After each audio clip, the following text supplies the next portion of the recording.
Welcome back, my spookies. October is in full swing. The nights are colder, the moon is brighter, and something wicked is lurking in the shadows. To keep the Halloween vibes flowing, we're cracking open the vault to bring you 7 chilling tales of terror. From undead teens to cybernetic vampires, haunted hospitals, and cursed Halloween candy, these are the stories that make Weekly Spooky a year-round fright fest. So grab your flashlight, curl up under your coziest of blankets, and prepare to get scared. It's the witching season, after all. And while you're at it, make sure you're subscribed on your favorite podcasting app. And if you're on Apple Podcasts or Spotify, leave us a 5-star rating. It really does help. And remember that tomorrow we have a brand new terror tale just for you to enjoy. And next Tuesday, another compilation of terrifying Halloween tales from the Weekly Spooky Vault. We're always here to keep your nightmares fresh. But now, let's get the first story going right now. A Zombie's Halloween by Rob Fields. I'm laying in my bed and just hoping my alarms won't go off. No such luck. The alarm clock and my smartphone both go off at almost the same time. I groan and force myself to move and turn off the alarms. God damn it, I mutter. Of course it's God damn it. Today's Halloween here in Strickfield. Today I should be sleeping in, not getting up and getting ready for school. What's that?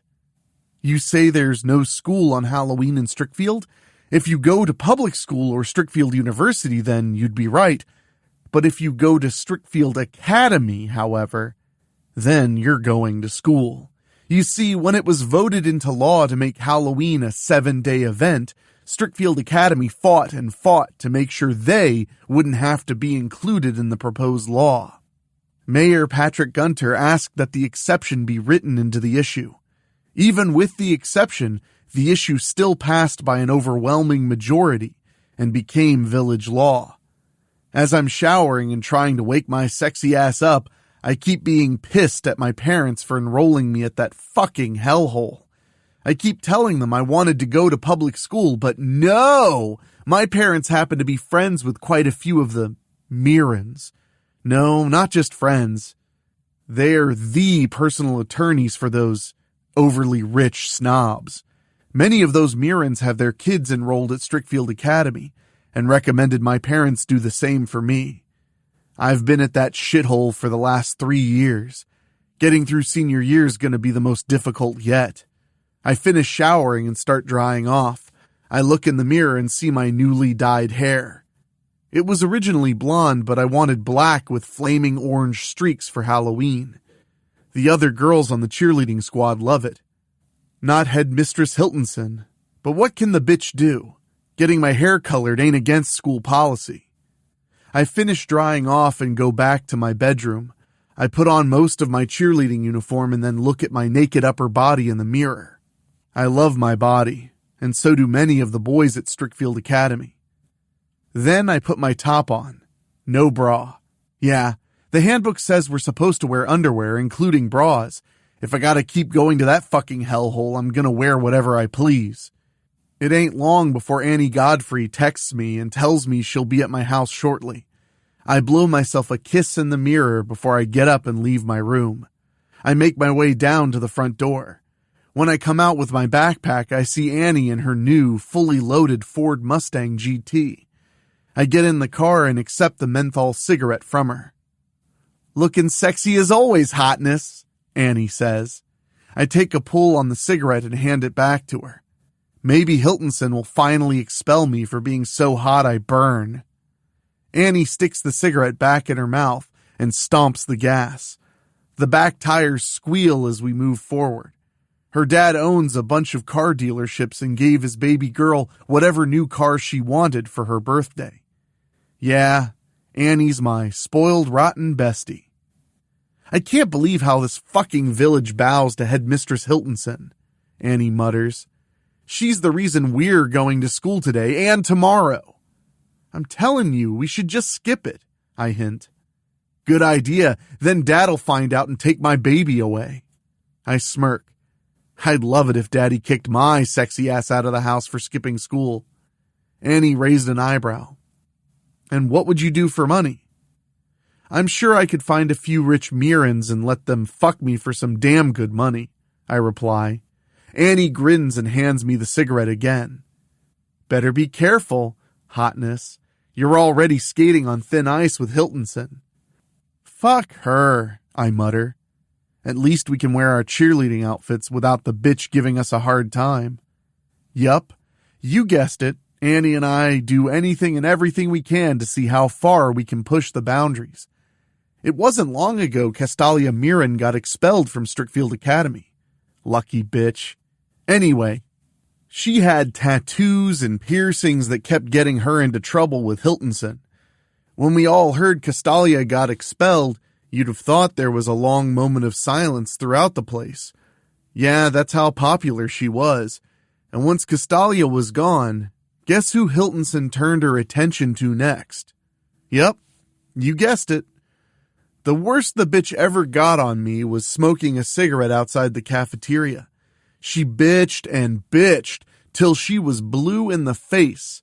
I kept hoping and praying she would have eventually expelled me. But no such luck.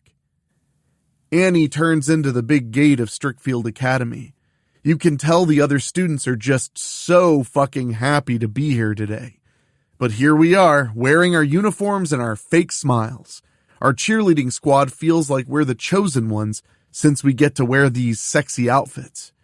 Yeah, we got a game to cheer for after school today against Ridgeway Heights.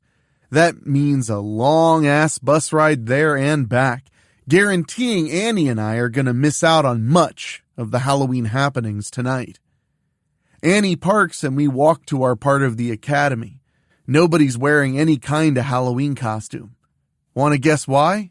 Yeah, you guessed it. Hiltonson only got on the loudspeaker every day last week and reminded everybody that the Strickfield law about Halloween does not and will never apply to this shithole. Furthermore, anybody caught wearing Halloween costumes will be assigned Saturday detention till the end of the school year. We meet up with the rest of the squad. We ain't got much time for greetings, however, when the iron claw of Headmistress Hiltonson snatches my wrist and turns me around to face her. "You've been smoking again, haven't you?" she demands. I smile and show the bitch my pearly whites. Why, yes, I am. People do call me the hotness for a reason, you know. Oh, does she ever frown at me. Don't you get smart with me, Bernadette Hollow. I don't care if your parents are the most powerful lawyers for miles around. You will be disciplined for getting out of line. I still smile brightly for her. Sure thing, Your Highness. Anything you say. You want me to bend over and pull my panties down so you can make my rosy red ass even redder? Slap! Oh, yes, she did. Hiltonson's hand was a blur when she slapped me right across the face, making my head snap back fast. I slowly turn back to her. "You Jezebel!" Hiltonson yells. Yeah, the left side of my face is real hot. I still smile pretty for her, though. There are plenty of things I can do right now, including involving my parents. But I love getting under Hiltonson's skin so much. In fact, I lean in and lock eyes with the head nuns. Happy Halloween! Slap! And that one was even harder than the first. But I still show Hiltonson my pearly whites. You want me out of this uniform, just say the word. Then I ain't gotta cheer for the stupid game tonight. I can go trick-or-treating. Oh, and there's the retro Halloween weekend horror-thon playing at the drive-in, and slap! Now I actually taste blood. Yeah, the bitch hit me so hard she drew blood. Then I look right at her. Fuck you! Yeah, she wants to throw me out of here, but she knows my parents will sue this place. She sees the blood on my lips and teeth. Oh, she's gonna wish she'd never met me. I really want to beat the living shit out of Hiltonson right now. I'm gonna come back here tonight and fuck her up. Ever hear that saying about being careful what you wish for? After school, we're on our way to Ridgeway Heights. Well, at least we were, until the bus broke down. Turned out some jackass never filled the fucking gas tank before leaving the academy. Fine with me. I'd rather be in Strickfield doing Halloween things. Then the bitch bus driver points right at me. How about you head into these woods and see if you could buy some gas for the bus? I'm ready to tell the old bat to get fucked, but Annie quickly stops me. Then she whispers in my ear, "Go, just take your time. Then we'll have to go to the fucking game. In fact, I know plenty of places we can get drunk and laid tonight." I smile right at Annie and grab the sides of her face. We get lots of gasps when I plant one right on her lips. When I stop kissing her, Annie looks right at me. I think she wants me to kiss her again. After I do, she stands up and lets me go. I walk to the front of the bus and get out to find the gas can the hag wants me to take. Now I see right where we ran out of gas at. The backwoods of Strickfield. I heard all kinds of fucked up shit happens back here. Personally, I think it's all bullshit as I pick up the gas can and head into the woods.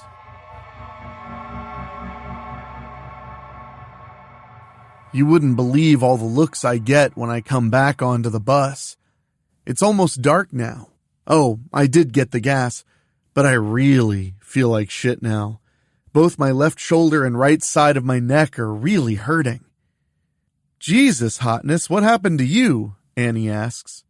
When I sit down, she sees my neck. "Wow, those are some long scratches. And your shoulder, are you bleeding?" I shiver and hold myself. I got my varsity jacket on, which usually keeps me warm. Guess I'm bleeding through it. Found this house. Nobody was home. Found the gas. Little hillbilly kid surprised me. I don't know what was wrong with him. He just looked horrible. He really stank, too. He jumped up on me from behind and took me down. I got the little shit off of me, but he scratched me on the neck, and fuck, it hurts. Then the old bat comes back on the bus. "Do you have any idea how late you've made us for the game, Bernadette?" "Get fucked," I groan. She wants to unleash her fury on me, but sees I'm hurt. She's quickly on her smartphone to the academy. After some conversation, she hangs up and looks at me again. "I'm taking us back. Headmistress Hiltonson's going to be very angry with you, Bernadette." "Fuck Hiltonson," I say under my breath. It takes a little bit for the hag to turn the bus around. Then I moan a little before I lurch forward and puke all over a band geek. "Ew!" he cries. "Really?" Annie puts her hand on my forehead. Then she calls up front. "She's got a fever. She's really burning up." I feel the pain on my shoulder again, reminding me the little fucker bit me too. I was okay for a while. I think I lost a lot of blood from the bite. My neck bled too. I know I got away from that kid since I obviously made it back to the bus. I can't help myself now. I'm so tired and weak. I lay my head on Annie's shoulder and fall asleep.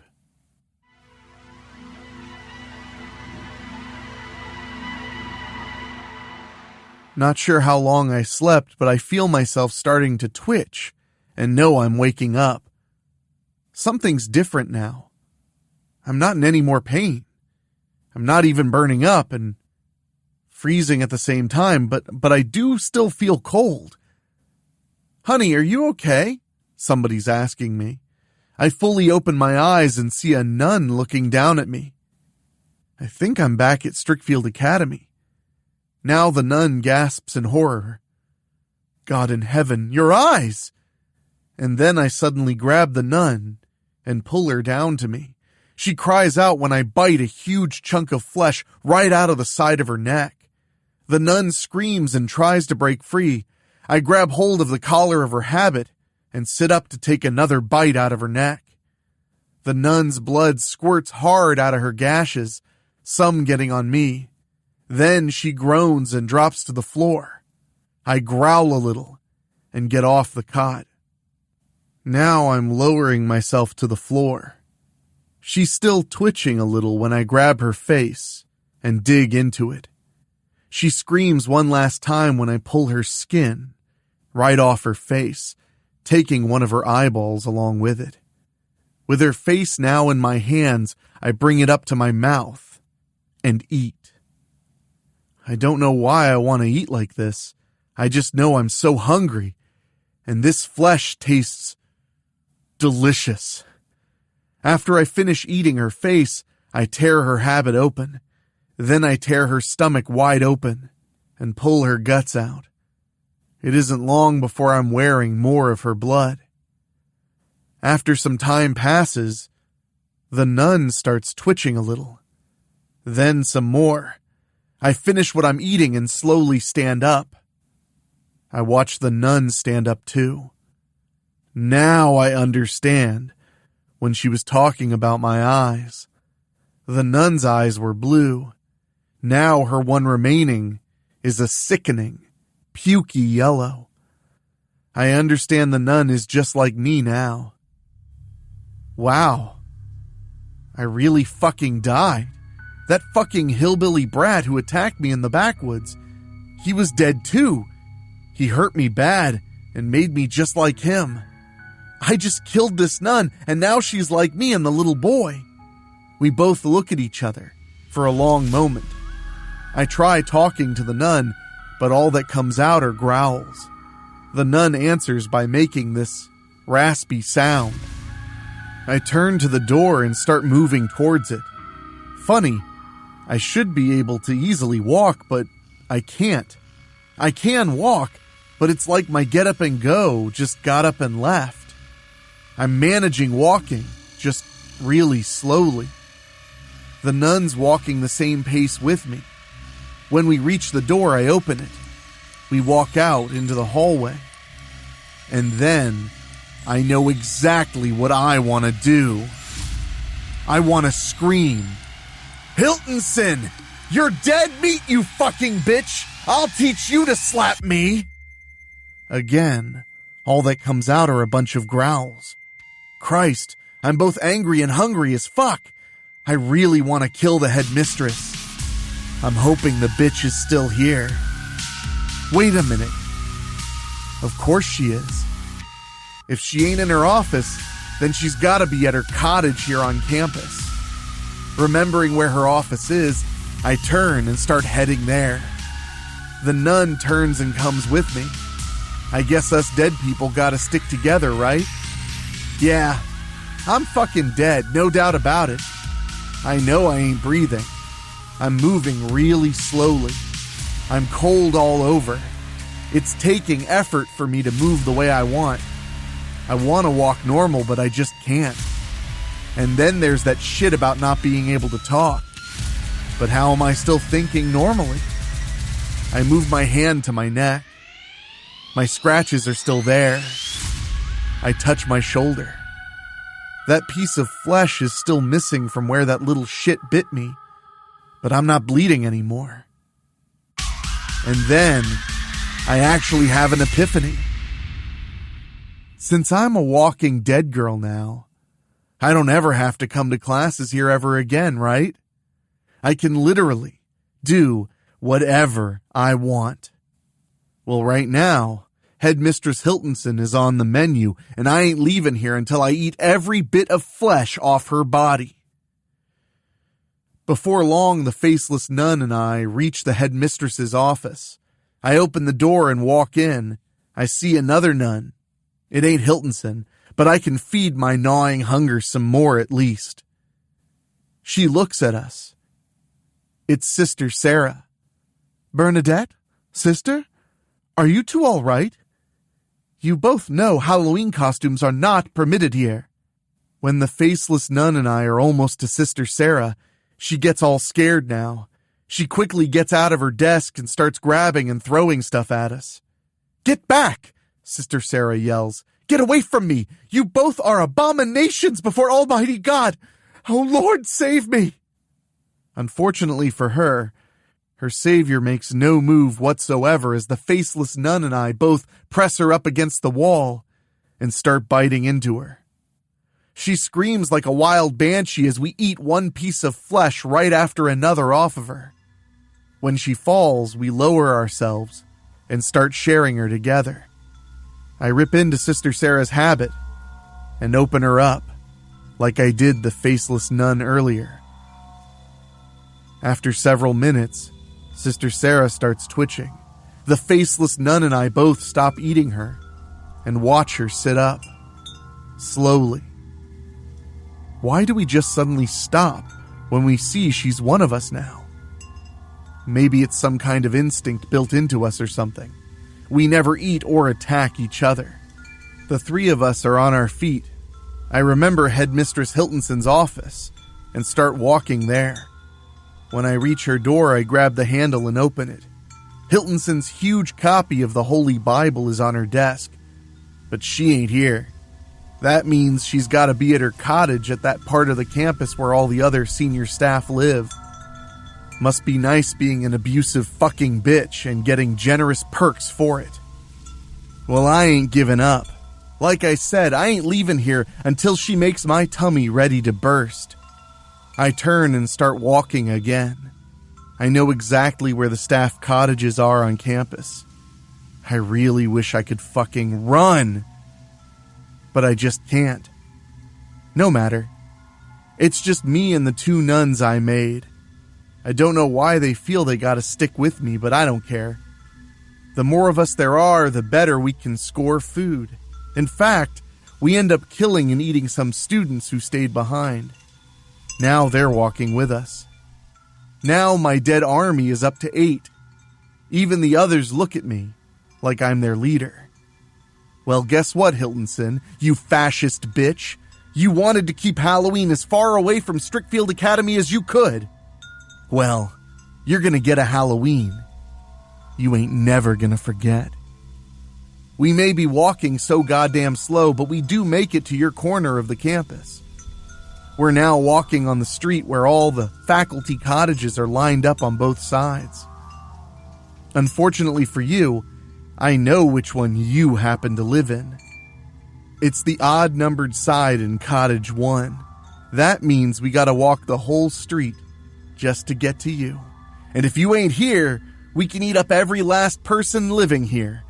One way or another, I will get you.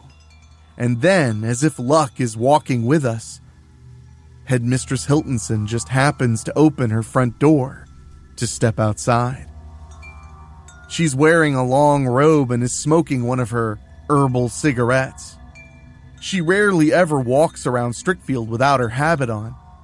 I know she always goes to football games in regular clothes. I heard a few girls say they'd love to take her to bed. Crazy fucking bitches. Oh, that's right. That crazy Angie wants to take Hiltonson to bed. Hiltonson's peace is soon disrupted when she hears us making noise. As soon as she sees us walking deadly slow down her street, she turns and scowls. Students are not permitted to be on faculty grounds, Hiltonson states. As headmistress of Strickfield Academy, I demand you turn around and leave right now. If you don't, you will all be dealt severe discipline. Yeah, like we're really gonna let her threats scare us. We just keep right on coming. Last chance, turn around and leave right now, Hiltonson yells. You will not be told again. It ain't long before we're under the streetlights near Hiltonson's cottage. Oh, she gets real pissed off when she sees us. She points right at us. How dare you wear Halloween costumes on Strickfield Academy grounds? Halloween is Satan's holiday, and we never celebrate anything of the devil here. You shall all be dealt with most harshly. When we keep moving towards her, she finally sees me now. Bernadette Hollow, I should have known, she roars. Not only are you a Jezebel, but you're a heathen. Just then, one of the priests is right there on the street. "I just called security. They'll be along any time to..." Gah! Some of my army grab hold of him and take him down to the road. Headmistress Hiltonson gasps in utter horror when she sees them, ripping him apart and devouring him. I keep my eyes on the prize and reach out for Hiltonson. I growl when I'm grabbing her forearm. But it seems I've underestimated the headmistress. She grabs my forearm instead. Now she brings her bare foot up and cracks me in the face. I'm feeling dazed now. Then she shoves me away from her porch. I fall and land on my back. It ain't long before I'm slowly getting back to my feet. Hiltonson gets inside her cabin and slams her door shut and locks it. Very quickly, we all surround her cottage. There are enough of us behind her front door to make it finally give way after some minutes. I'm the first one in. She's got all kinds of religious shit everywhere. I think she really feels like she's a child of God. Suddenly, Headmistress Hiltonson comes out of her bedroom. She ain't wearing her robe no more. She's fully dressed now. Not in her habit, though. She's wearing everything white. Pants, turtleneck sweater, and boots. "You wish to do battle with me, Satan? Me?" She laughs scornfully. "I've trained my whole life for the day your armies would come for me, Prince of Lies. And now you send an undead army to challenge me?" She raises her fists. "Get behind me, Satan!" Our dead army is about to find out we greatly underestimated Hiltonson. The two dead guys ahead of me get knocked flat on their backs. I roar and lunge at her. I want to take a bite out of her so badly I really don't care that she can fight. I roar again as others are coming up beside me. Then Hiltonson kicks me hard in between my tits, making me stagger back and knocking a few of my own army down with me. Now Hiltonson attacks and moves like she's starring in her very own action movie. This fucking bitch is like Jet Li. I can't believe she knows martial arts. She's beating the snot out of all of us. But I ain't giving up. Either I'm gonna bite her or she'll have to kill me. Hiltonson flips herself over to a cabinet and quickly opens it. She's got guns in her hands now. "See how quickly I dispel your army, Satan." She fires them. Holy shit. She's dropping my army fast by shooting them right between the eyes. When they're hit, they fall over and stay dead. Now it's just down to her and me.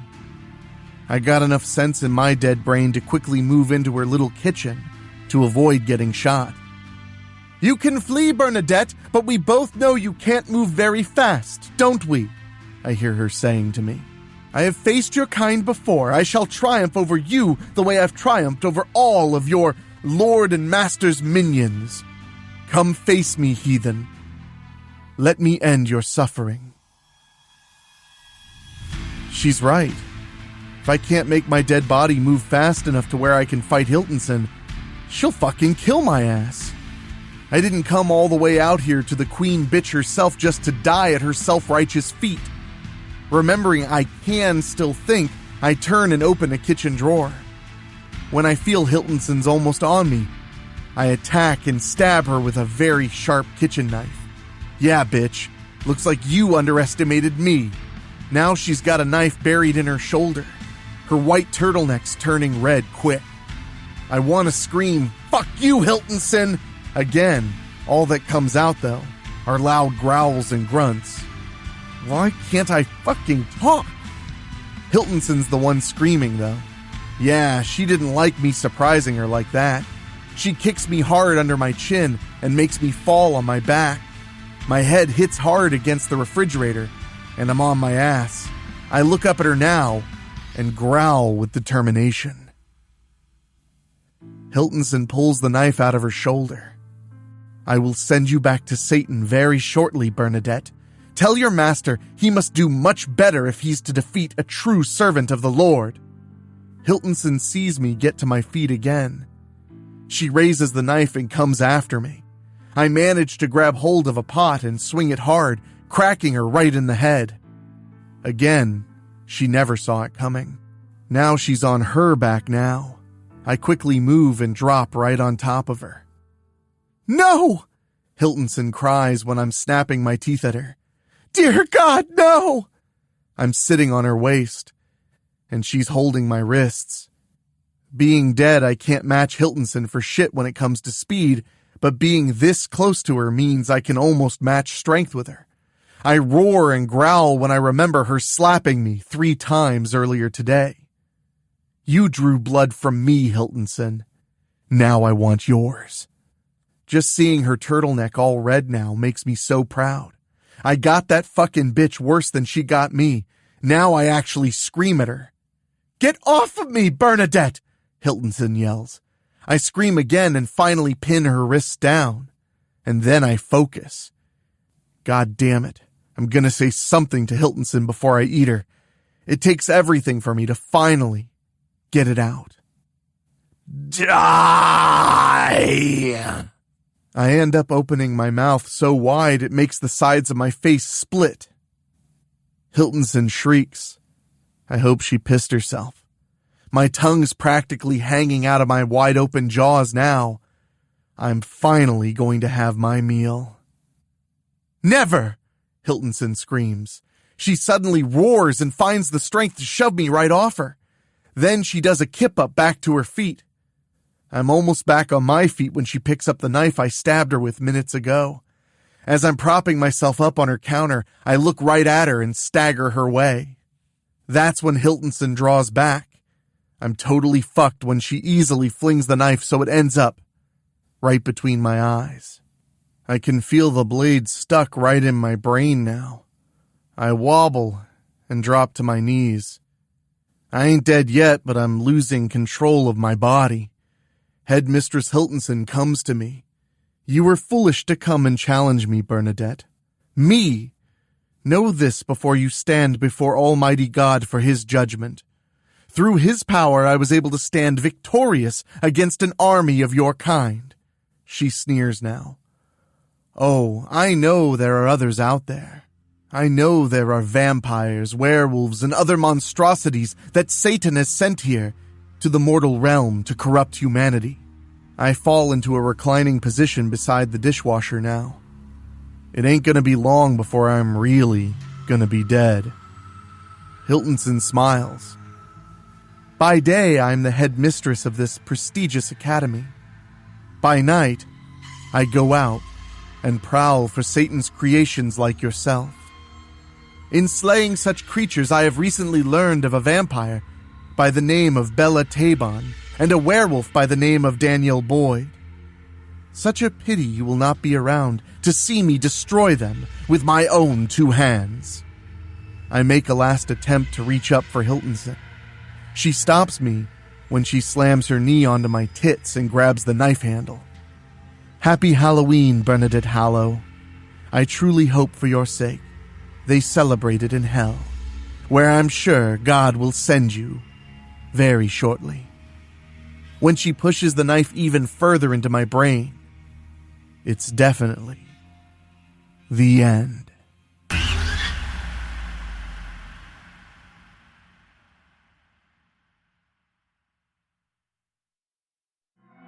Future Taibon by Rob Fields. I suddenly open my eyes and realize that I can move. I live. I can see that I am within a construction designed specifically to contain my body. With a simple and quick upward movement, I push the lid off so that it flies away and hits a nearby wall. I sit up and see that it is night. However, I can see everything quite clearly. I look down upon my lap and see both the wooden stake and the crucifix, the accursed objects that were used to both bind me and keep me imprisoned within this vault in a former lifetime. I stand to my bare feet and leap from the vault to land upon the floor. I examine myself and see the tattered and aged remains of my dress. How long have I been imprisoned within that vault? What has transpired during that time? More importantly, who was responsible for staking my heart and binding me? I must be patient. I currently feel disorientation, but I believe that will pass. I step outside the crypt and run my fingers through my long metallic blonde hair as the wind caresses me. Then I smile for the first time when I see the lightning flash. A loud crash of thunder follows. Truly this storm shall be powerful. Soon it begins to rain, a little at first, then I quickly become thoroughly soaked, making me truly relish my freedom. I feel that I have been imprisoned within that crypt for a great many years. My disorientation causes me to stagger a little, but I move through the burial ground in the harsh storm until I come upon the gates. I see the crucifix that binds the entrance. Fools! Before, a binding could only be used against me, and personally. I can easily remove the crucifix, but I have a better idea. I leap over the gates and land with the grace of a feline.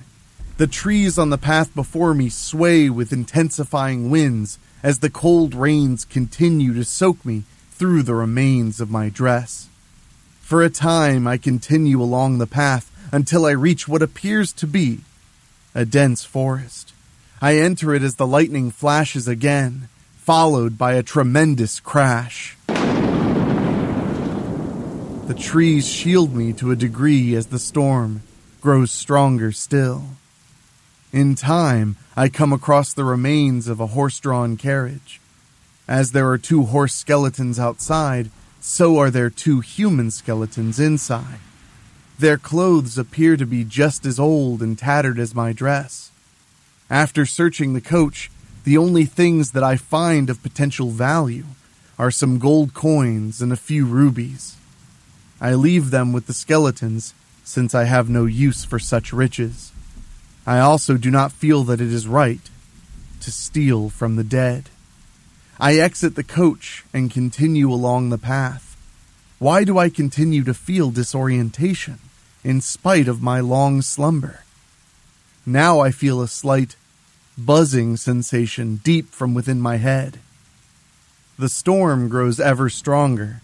Then I discover that my hair shows no dampness, in spite of all the rain. I touch my metallic hair to find that it feels silky smooth. Suddenly I am attacked by an inhabitant of this forest, seemingly out of nowhere.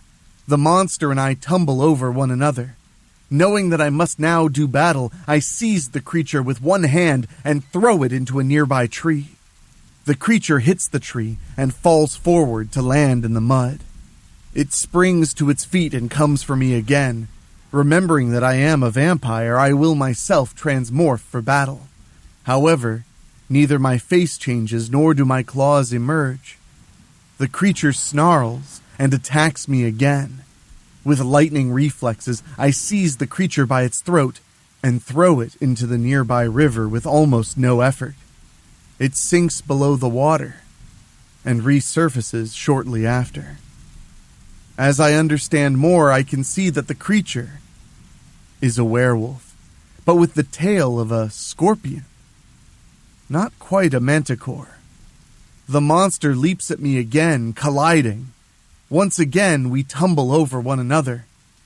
When I am to my feet again, the werewolf swiftly lashes out with its tail and stings me. The pain is brief, but his attack has angered me. "I do not wish to do battle with you," I yell. I lash out against the creature and subdue it. I remember my strength from a past life, though it feels as if I am much stronger now. As I have the monster down for the final death blow, a sudden understanding comes over me. No, I am no murderer. I withdraw from the creature and return to the path to resume my present course. My disorientation becomes more intense and I cry out when I feel a sudden urge within my head that causes me to fall. I lay there as the storm continues to wash over me. Have I emerged from that tomb just to gain a new one here in the wilderness? No, I scream. I suddenly sit straight up and fight to stand. I refuse to be a prisoner within my own body. When I am to my feet, I fall again. My disorientation and cerebral pains are too great now. And then, my vision suddenly changes and dims. Shortly after, I see the words flashing repeatedly in a language I should not be able to understand. But they read, "Initial system setup commencing." For a brief moment, I see nothing but multiple words and phrases rapidly moving upward. And then, I can see fully once more. In fact, I can now see the clearest that I have ever seen in my brief existence. In under a minute, the initial system setup is complete. I sit up again, and no longer feel any pain or disorientation. I begin to understand more as other operations commence. First, I download and execute a full systems upgrade. I can see and feel all of the numerous components inside my brain receiving the most advanced updates, all of which are being optimized. In just under 2 minutes, I am at full optimal capacity and remember a great many memories prior to being bound and staked. Feeling that the system is awaiting my mental commands, I access my internal clock. The last time that I can recall through my memories was October 31st, 1887. The interface currently reads October 31st, 2099. It just does not seem that I have been entombed for 212 years, though I can remember many of the events of my imprisonment clearly. Analyzing these memories, I cannot produce a glimpse of whom it was that both staked and entombed me. Only the pain and being rendered unconscious. I look up to the stormy skies and let the rains wash over my face again. After better than 2 centuries, I live and know freedom. I must learn about this new time. Certainly much has happened during my entombment. For now, I shall continue along this path until I reach a place of interest. The storm continues to rage ever stronger still, with the winds showing their tremendous strength. My patience is eventually rewarded upon seeing a large structure in the distance. Upon reaching it, I see what is left of the sign that once identified it. Using but a minuscule fraction of my advanced software, I can create a perfect reconstruction of the sign. This structure was once known as Strickfield Town Center Mall. Immediately accessing the files in my limitless databanks, I learned that this structure was once a place of commerce that housed many shops, all under a single roof. I walk to what was once an entrance and enter. I walk the brief corridor to reach the main area itself. Walking the length of this former mall, I scan the remains of the shops. Though the mall is quite dark to a normal person, I can easily see it as if it's still daylight. My software recreates a map of this mall and codes the shops to it. Soon I approach a shop of potential interest and enter. This shop has many items of vintage clothing that I scan to my exterior measurements. Finding suitable clothing upon a mannequin, I remove the tatters of my dress. Feeling the rainwater dripping from my hair and down my naked form, I apply my new clothing. A short pair of denim shorts with a belt, an athletic red neon top, a synthetic leather jacket, and ankle-high stiletto boots. Upon seeing picture displays of various females around the shop, I decide to utilize handkerchiefs to secure my abundant hair. Now that I am suitably clothed, I exit the shop and examine more of this mall. Not finding anything else that I require, I finish my tour and approach a different entrance to depart. Seeing the still raging storm, I access a map of Strickfield and decide to investigate this area. Wishing to venture there swiftly, I will transmorph into a bat to be able to fly out into the storm. However, I cannot. I will myself to transmorph into a wolf, with the same results. Since it seems these aspects of my vampiric powers are no longer existent, I leap into the air to make a long jump. As I focus on my current destination, all that I see are vast wastelands. It seems as though someone or something has laid waste to this area. As I wonder if my imprisonment was the reason, my new memories are quick to say otherwise. No, my imprisonment was meant for just that. I must learn the reasons and those responsible. After one more jump, I land just outside of the area of Strickfield and enter. As I explore the remains of this village, I soon enter into what appears to have been a place of fellowship and dining. There are skeletons everywhere, many of which are costumed, as though they are in some form of masquerade. I'm quick to ascertain that in a former life, these organics celebrated the Earth occasion known as Halloween. My software also reconstructs the structure to show that it was a popular diner, once known as Denoyer's Grill. My databanks tell me that in the year 2030, on Halloween night, a powerful deity, known as Hellweaver, would conquer the mortal realm utilizing an ancient artifact, known as the Reality Sphere. A last stand was taken against Hellweaver, her daughter, and a high priest. Hellweaver would prove victorious and the entire multiverse would fall to her. As a result, Earth's natural balance was forever disrupted, resulting in these destructive weather patterns and consistent nights. Hellweaver and her greatly vast armies laid waste to Earth and either destroyed or imprisoned many of its people. From there, Hellweaver would repopulate the Earth with her own people of sorts.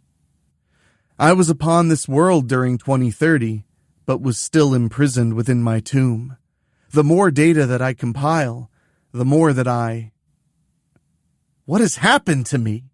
Why have I changed so drastically between my imprisonment and now? I only remember a former life of being a powerful vampire and a Trailander hybrid.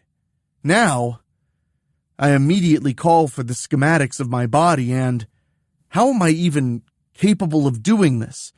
The great energy that I feel, the data that I see, the calculations that I can instantly perform. According to my schematics, I've become a machine. Truly, I am no longer organic flesh, bone, blood, muscle, and organs. There is completely nothing left of my original organic body. Somehow, I have been given a new body, comprised of metal, circuits, neuro-optics, processors, a power core, and a multitude of software. On the outside, I have a skin base that greatly resembles flesh, nails, and hair that can perfectly mimic the organic Earth female that I have now become. My abundant hair and my greatly enlarged breasts mimic those of the organic Trailander female. And yet, like organic beings, I am sentient and can feel emotion. But how? How did I cease being an organic vampire alien hybrid upon my imprisonment and awaken to become a full machine? I desire to access this information in my databanks, but not yet. Not until I have come to terms with my new environment and what I now am. This post-apocalyptic Earth is the world I must occupy for now. In addition, I must call this new mechanical body my own. At least with my new flesh and hair, I can pass for an organic Earth human. But to live as a machine in a world of organics. Like organics, I have a will of my own and am quite capable of making my own decisions, Well, now I wish to know my new world. So far, I only see what has resulted from Hellweaver's onslaught. After finding nothing of great importance, I leave the diner and decide to explore more of the former village of Strickfield. I walk until I reach what was the heart of the village. There are only the remains of the many shops that the inhabitants had once taken for granted. I call upon more data in regards to the demise of this once populated area, and learn that the final battle between Hellweaver and the Chosen Six, known as the Battle Guard, had taken place at my location, in what was Gunter Town Square, a park. I gasp when I learn that one among those Chosen Six had betrayed their allies and joined Hellweaver, leading to both the downfall of the Battle Guard and the multiverse. Unfortunately, I have no data regarding the betrayer. Feeling anger and frustration over what I have just learned, I shout, "Are there no other life forms upon this world?" Faint noises are swift to answer my question. Soon I see movements from some of the shops. It appears as though organic beings are coming forth. However, they are in states of advanced decay. I scan one of the beings to determine that the decomposition has been relatively slow, but these creatures are indeed in a state of zombification. They all slowly advance towards me. In my memories, zombies would always ignore vampires since they too are undead. Now, upon quick analysis of my body, it seems as though I am miraculously no longer undead. Remembering that I can leap far distances, I do so, and escape the undead beings. The zombies mindlessly and instinctively reach up to grab me. I am with great sadness, and almost feel discouraged. But then, I am with optimism. There must be organic living beings left upon this world. There must! I receive my confirmation when I feel danger coming from behind. Very swiftly, someone attacks me and takes me down to the crumbled streets. As the zombified organics gather around us, my attacker turns and shoots at them with a hand weapon.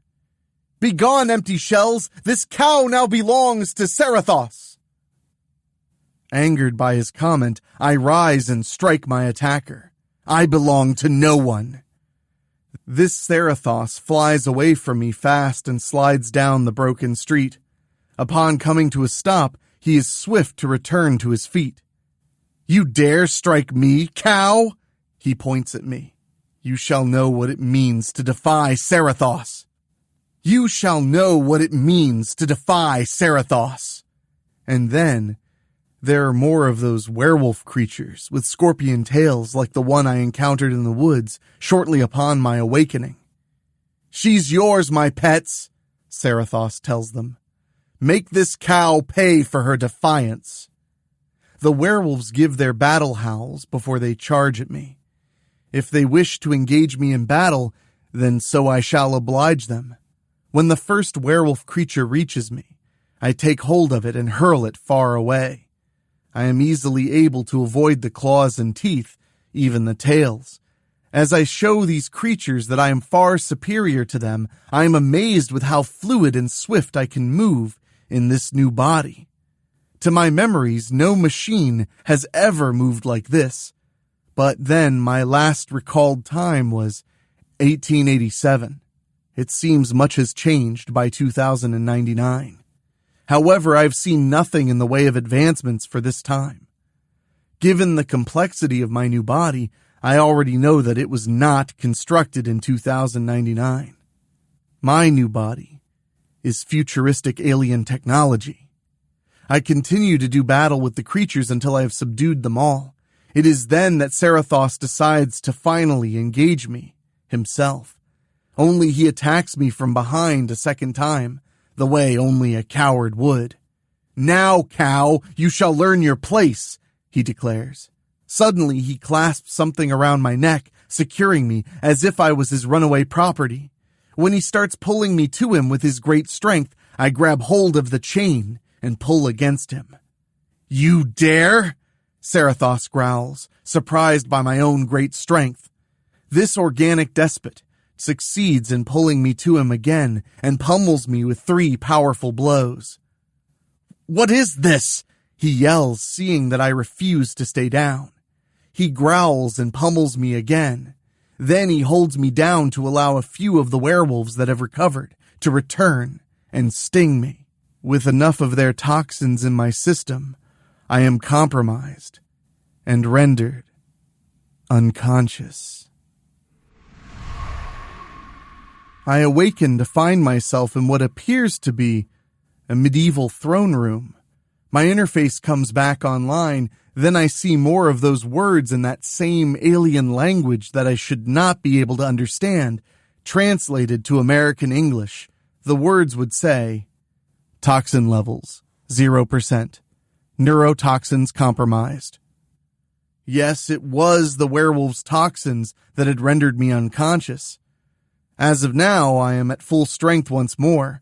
I see that I'm shackled by chains at my wrists, my ankles, my neck, and even at my waist. I scan the throne room and see other scantily clad organic females. I feel my emotions rise at knowing that these other organics yet live. Then my emotions turn to anger at knowing that Sarathos is keeping these females here against their will. "You've awakened," an organic female to my left says to me. I turn to look upon her and see that she is with injuries, causing my anger to increase. "What has become of you?" I demand. "Did Sarathos beat you, and why?" The female begins to cry. "I was to be married when Sarathos invaded our village of Pendleton. He burst into the church at our wedding and viciously murdered the man whom I was to marry. When my parents tried to stop Sarathos, he killed them in cold blood.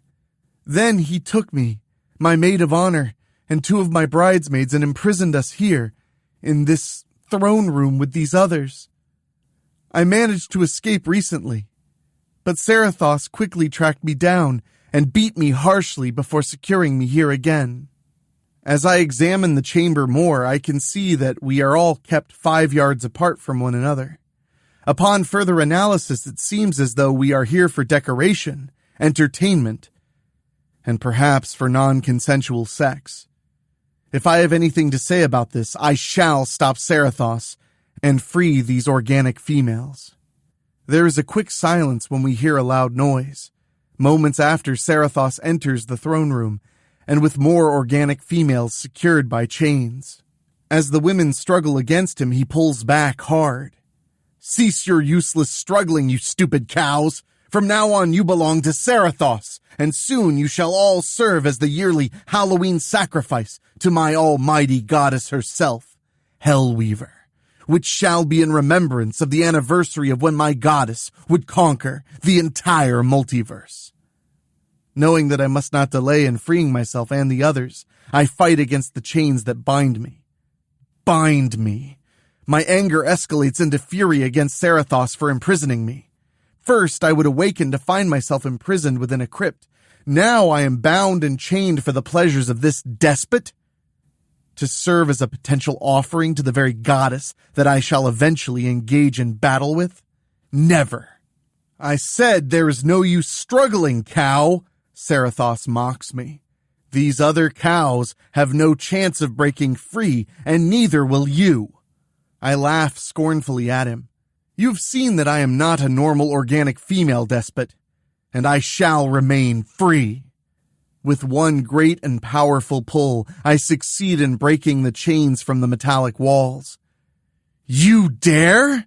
Sarathos yells in disbelief. He pushes his newly captured females aside to grab a very large golden axe from above his fireplace. He stands ready to face me in combat now. I have just finished removing the last of the shackles from my body and assume a fighting stance. Sarathos is easily 5 feet taller than I, and appears to have incredible strength. But I do not fear him in the least. "Today you fall," I tell Sarathos.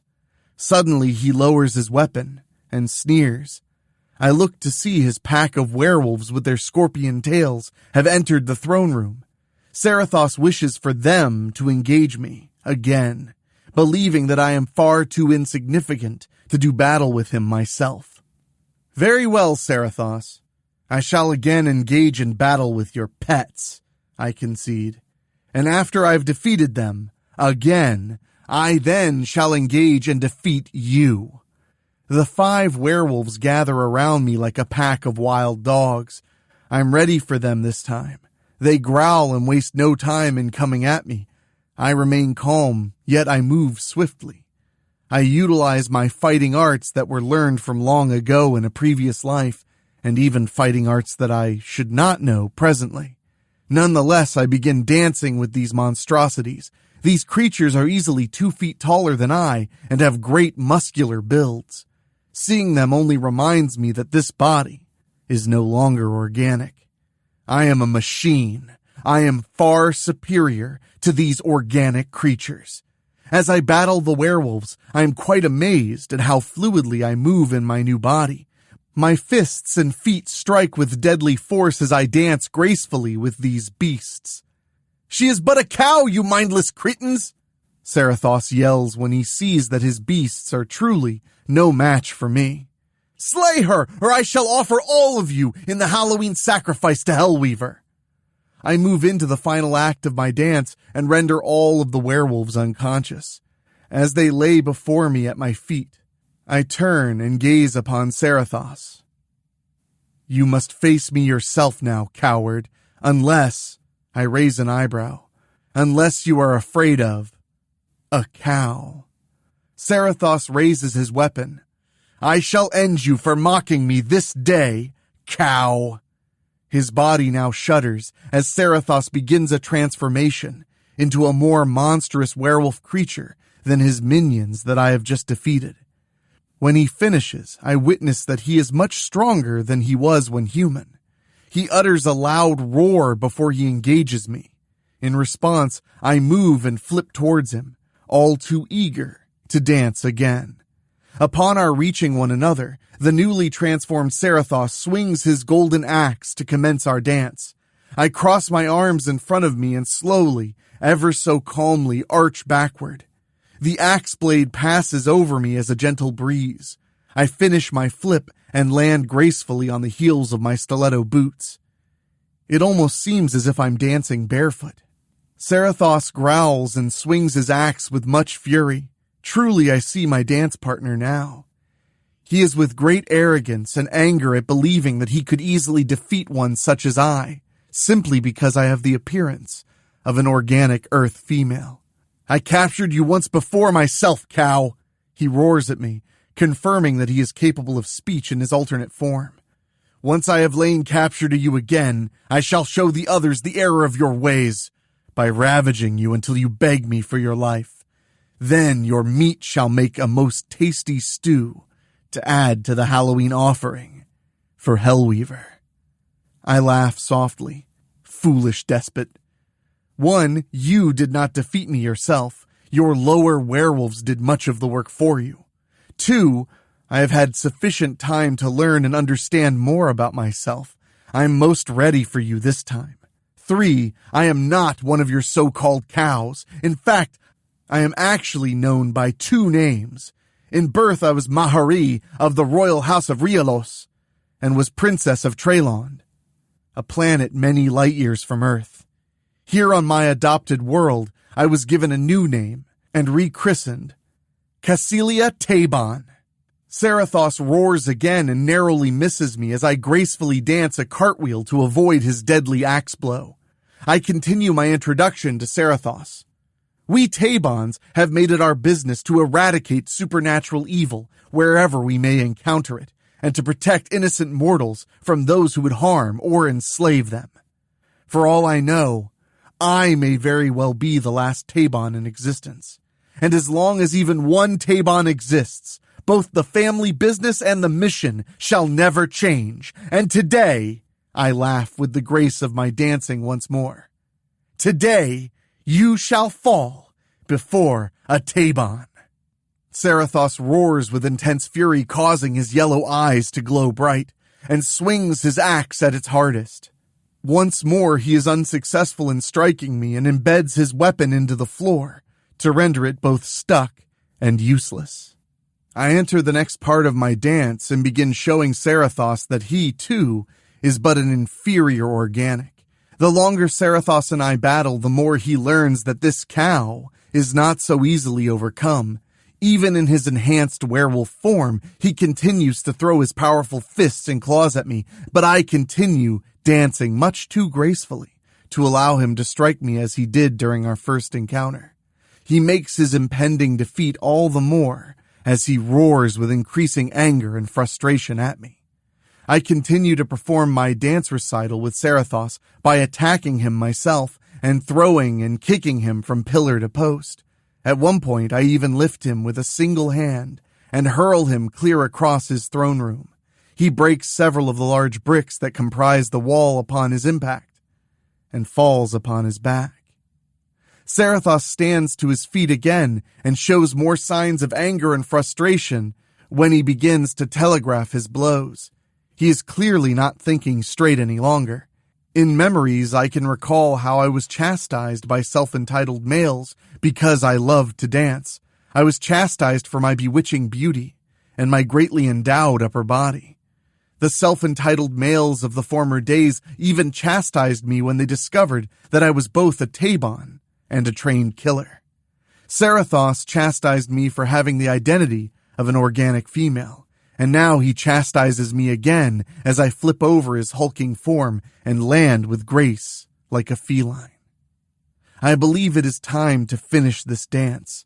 I come into him and unleash a series of devastating blows. In time, I deal Sarathos a most devastating defeat.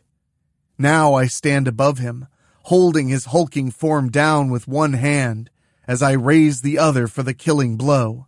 Upon scanning his form, I only need to sever his brain from the rest of his body to end him.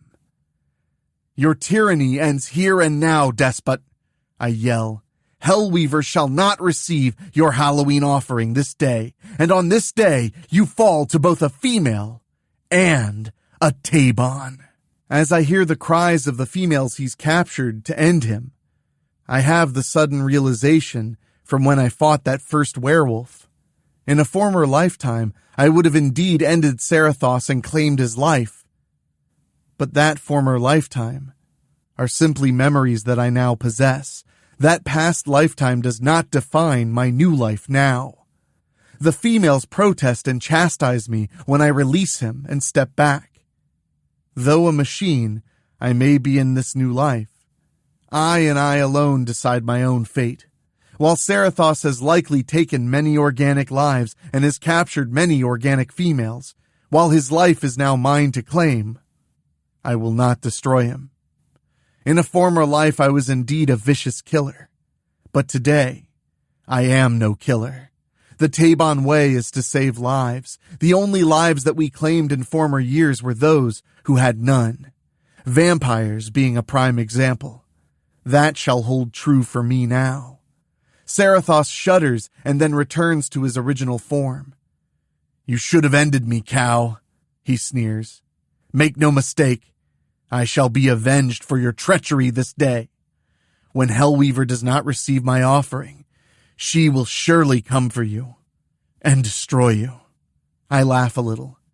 "And should we ever engage each other in battle again, Sarathos, I know that you shall time and time again fall to me." I glare at him now. "You cannot and will never defeat a machine." Then I strike a blow between his eyes to render the foolish despot unconscious. As for Hellweaver, if she should come, I shall stand ready to engage in battle with her. It is still the night of Halloween as I finally take my leave of the castle that once belonged to Sarathos and venture back into the harsh storm. The females have turned the despot loose for fear of Hellweaver coming for her offering. He could not run away from the castle fast enough. As for the organic females that he had captured, they have also abandoned the castle and have gone their separate ways. Many of them will return to their loved ones. Others will find new adventures or homes of their own. As for me, I am a Taibon, I am an avenger and shall continue in my present course of action. Before I can render a map to determine my next destination, my interface begins to flash in that alien language again. I will the interface to display American English and read, "Mission incoming."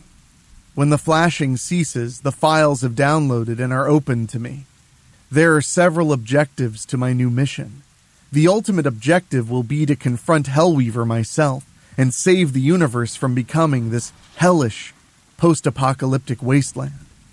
You would think and feel that I would have ultimately awakened in 2030 to engage Hellweaver in battle. Upon reading the mission files, it's quite clear to me now as to why I am in 2099. I have objectives that I must accomplish here first. Do note that Sarathos was not a part of my mission. Also note that I have stated that I and I alone decide my own destiny.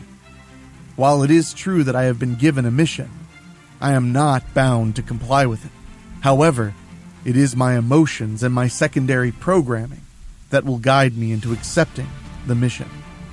Upon finishing my briefing, an updated map of my current location opens. I must ultimately reach Shore City, one of the last great cities on Earth that survived what is known as the Hellweaver Holocaust. I have important side objectives to accomplish prior to reaching Shore City. Currently, I'm en route to the Pendleton Way Station. I walk along what was once a major highway that is broken and cracked from years of weathering and disrepair, much like many of the intersecting roads that I've encountered. In time, I hear howling in the distance, even through the harsh winds that continue to accompany this great and powerful storm. I look up to the sky and am able to use filtering software to witness the full moon above the clouds. Truly, I shall not be alone for much longer. I am proven correct as a pack of werewolves reveal themselves to me and converge. They do not possess scorpion tails as Sarathos's creatures did. Just the same, they truly mean to either curse me, to assimilate me into their pack, or devour me. Without fear, I assume my fighting stance and give them a curtsy. "Shall we dance?" I murmur. The werewolves growl and advance towards me. Now, I can begin my dance. To be continued.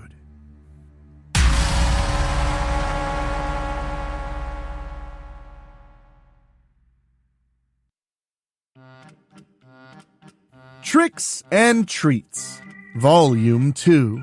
So nice, we had to do it twice.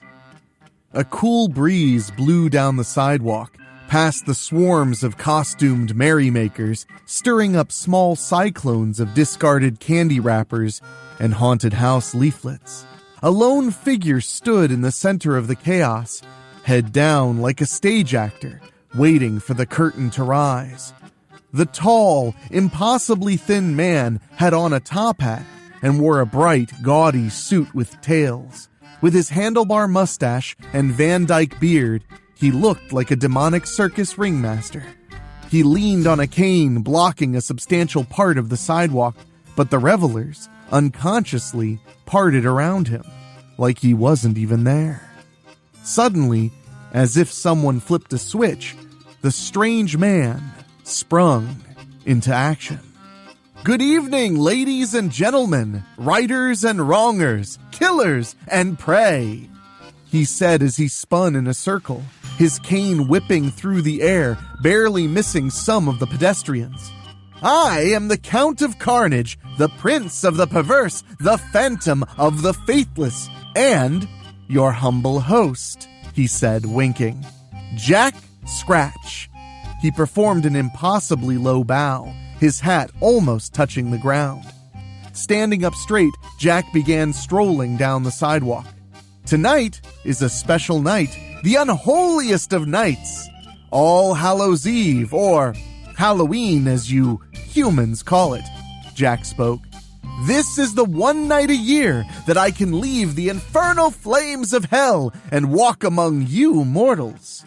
He paused to light a cigar. The pure joy of it registered on his face. "As Hell's Director of Talent Acquisition, I have been all over your world, I've seen the worst you have to offer. However, there is one place that never disappoints. One place where killers seem to multiply like rabbits, and mothers constantly weep. Jack stopped and spread his arms. Strickfield, Ohio! He took a long, deep breath and seemed to shiver with anticipation when he exhaled. You can just smell the crazy in the air. He continued strolling down the sidewalk. Strickfielders love Halloween. Just look at them, he said, pointing to the mob of trick-or-treaters crowding the streets. An entire town raised to love the gruesome and the macabre, so used to murder and mayhem that they spend an entire month celebrating it. Just thinking about it brings a tear to my eye, Jack said. What happens when someone doesn't appreciate the darker side of life? One who moves into a community but rejects what they hold dear. Jack stops and points at a house across the street. Well, there's no time like the present, so let's find out. This one is called Beggars Can't Be Choosers by Morgan Moore. Now go away, kid, you bother me. The sound of the doorbell ringing brings Melissa White to her front door. With a sigh, she scoops up the bowl set by the door, opens it, and is greeted as she had been all night by a group of kids dressed up for Halloween. Trick or treat! They all shout at once. Oh, wow, look at you all, you're so spooky. Melissa doesn't even attempt to mask how over the night she was. She quickly hands each child a piece of candy with the best smile she can muster. All right then, you scary kids. Don't eat too much and be safe out there. Before a child can even blink at her actions, Melissa shuts the door and releases a sigh. God, I hate Halloween. The irony was not lost on Melissa that for how much she hated the holiday, she moved to Strickfield, a town which didn't just celebrate the holiday yearly, but around the clock come October. If she would have known about the village's infatuation with the damned day, she would have never moved there. But it was affordable, and she wasn't going to turn down the small house that she had inherited from her aunt. What made it seemingly more insufferable than any other Halloween was the costumes she saw. It was one thing for a kid to dress up like a movie monster or a psychopath, but she saw child after child dressed like actual killers. Upon announcing her intentions to move to Strickfield, and once getting there, Melissa quickly learned the village had a history of killings and numerous serial killers, some of which taking on near idol status in the small community. So since October started, she got to learn all about every last one, and got to see every child up to adults dressed as those lunatics. It made her sick. Melissa rolled her eyes and walked over to her couch and plopped down on it. She looked at her hand, which still had the bowl she was using for candy. With a shrug, she reached into it with her other hand. Nothing touched her fingers or palm as she searched for something to snack on. Melissa looked into the bowl and was met with the sight of nothing but her hand being inside. Ah, shit, she muttered. She was screwed. On the one hand, it gave her an excuse to just turn off the lights and call it a night, but she knew better. She had been seen handing out candy, and even with it being 9 o'clock, there were still people roaming the streets in search of treats. Eventually, her doorbell would be pushed and then knocked on until she would be forced to answer it. Heavens knew what would happen if she did and had to announce to the beggars that there was no more candy to be had. Keep participating in this rotating psycho fashion show and get more candy, or call it a night and probably have the house and my car messed with. Melissa contemplated her options. It didn't take her long to reach the conclusion to grab her purse and keys and find a store that somehow still had candy to buy. Melissa slowly drove through Strickfield, her speed due to the number of people blindly walking through the streets. She groaned at the snail's pace she was going.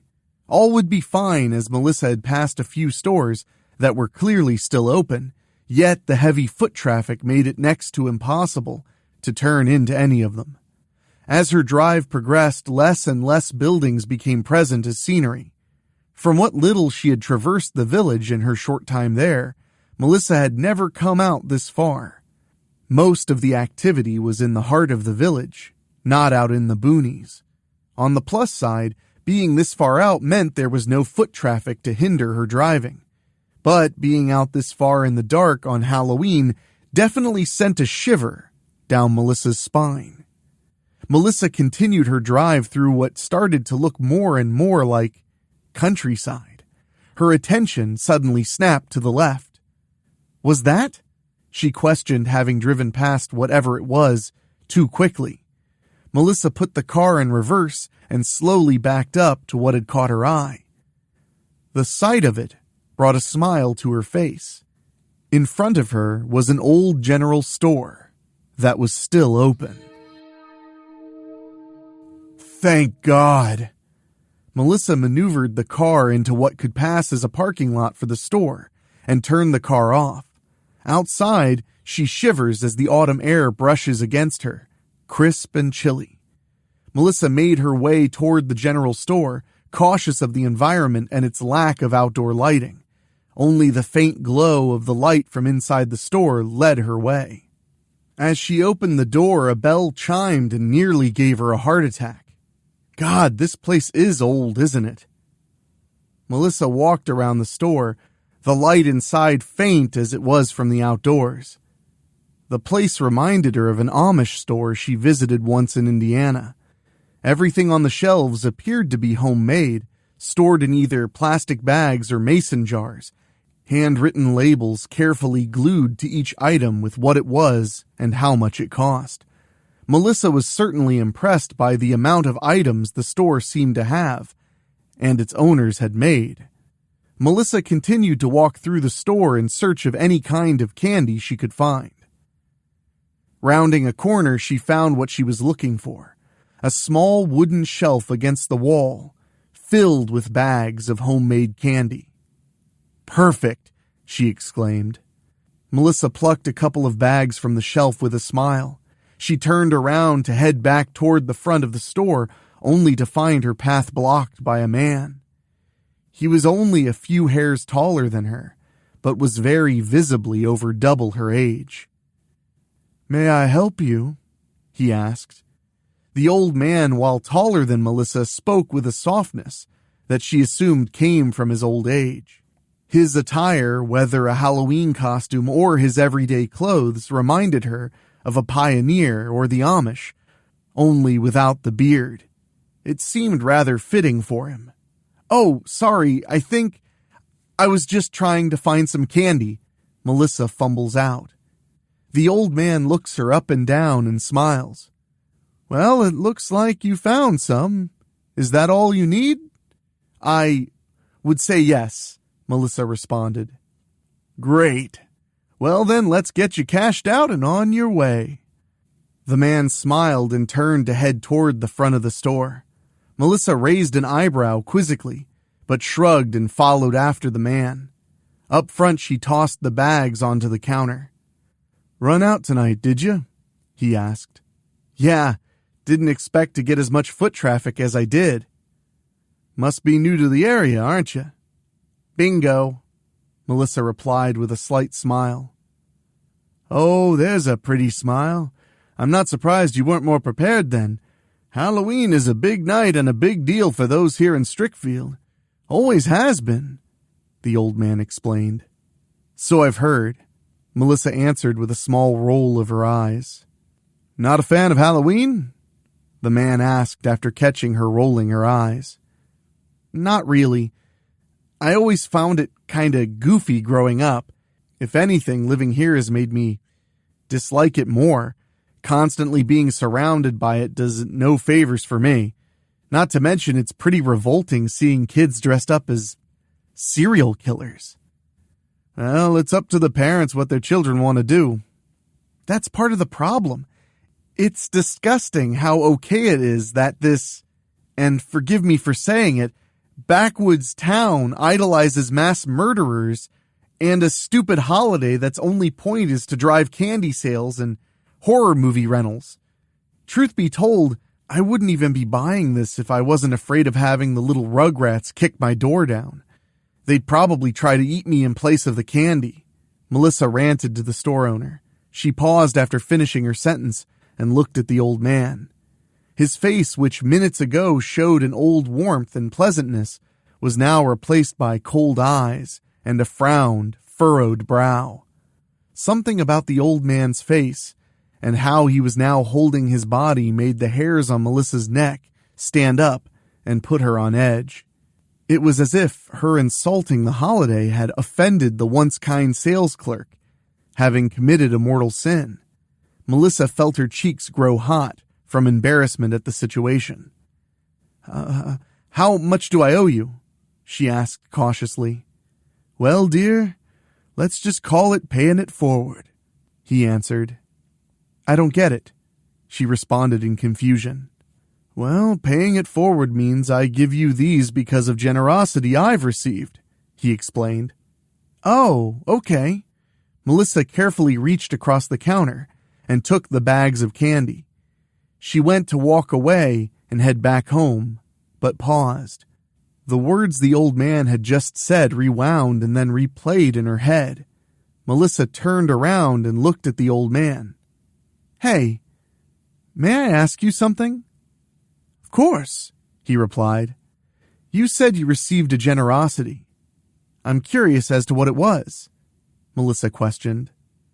Well, let's see. You gave me some sourness, which, as you could expect, is something we use in many of our goods. Besides, you got some chocolate coins, so we can just consider those your pay for the ferryman. The old man elaborated before ending with a warm smile.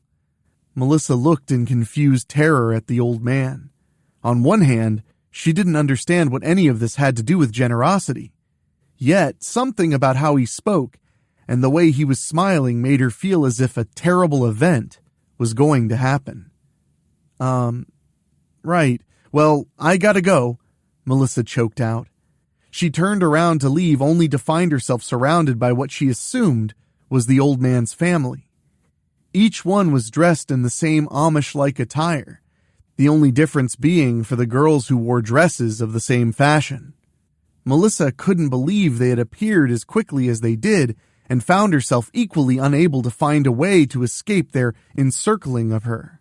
As they got closer and closer, Melissa felt panic overtake her, shutting down all brain function and leaving her like a defenseless newborn baby. She dropped the candy save for the chocolate coins, remembering what the man had said. Yes, I think this might be the best treat we could have gotten this year. Now remember, children, we must remember to pay it forward. Strickfield gave us this wonderful package of ingredients. Yes.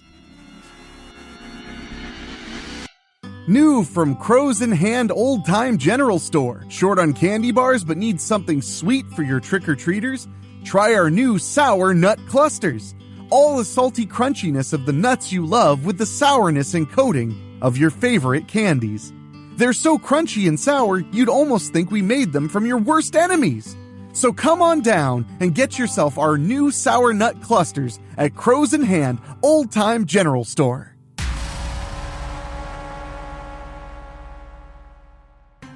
My, Jack said, popping a piece of candy into his mouth.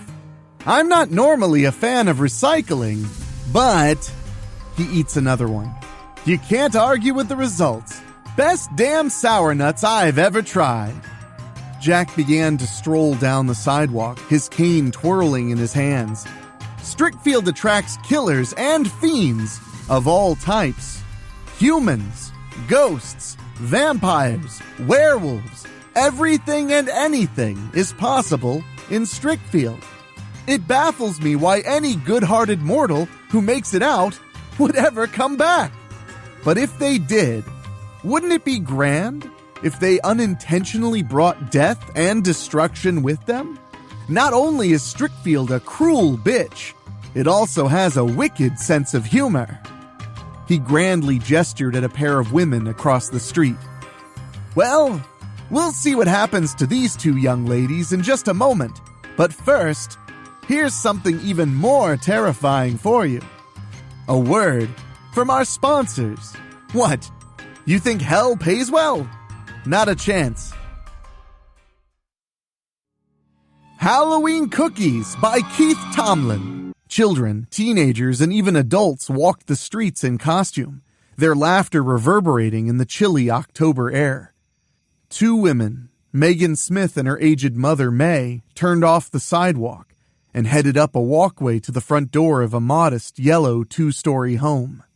May was all smiles as she looked around the neighborhood she lived in for most of her life. When they reached the door, Megan rapped sharply, and they waited. Within a few seconds, the door was opened by a slightly overweight man in his early 30s, dressed as Beetlejuice. "Trick or treat!" May yelled. "Trick or treat!" the man said back to her.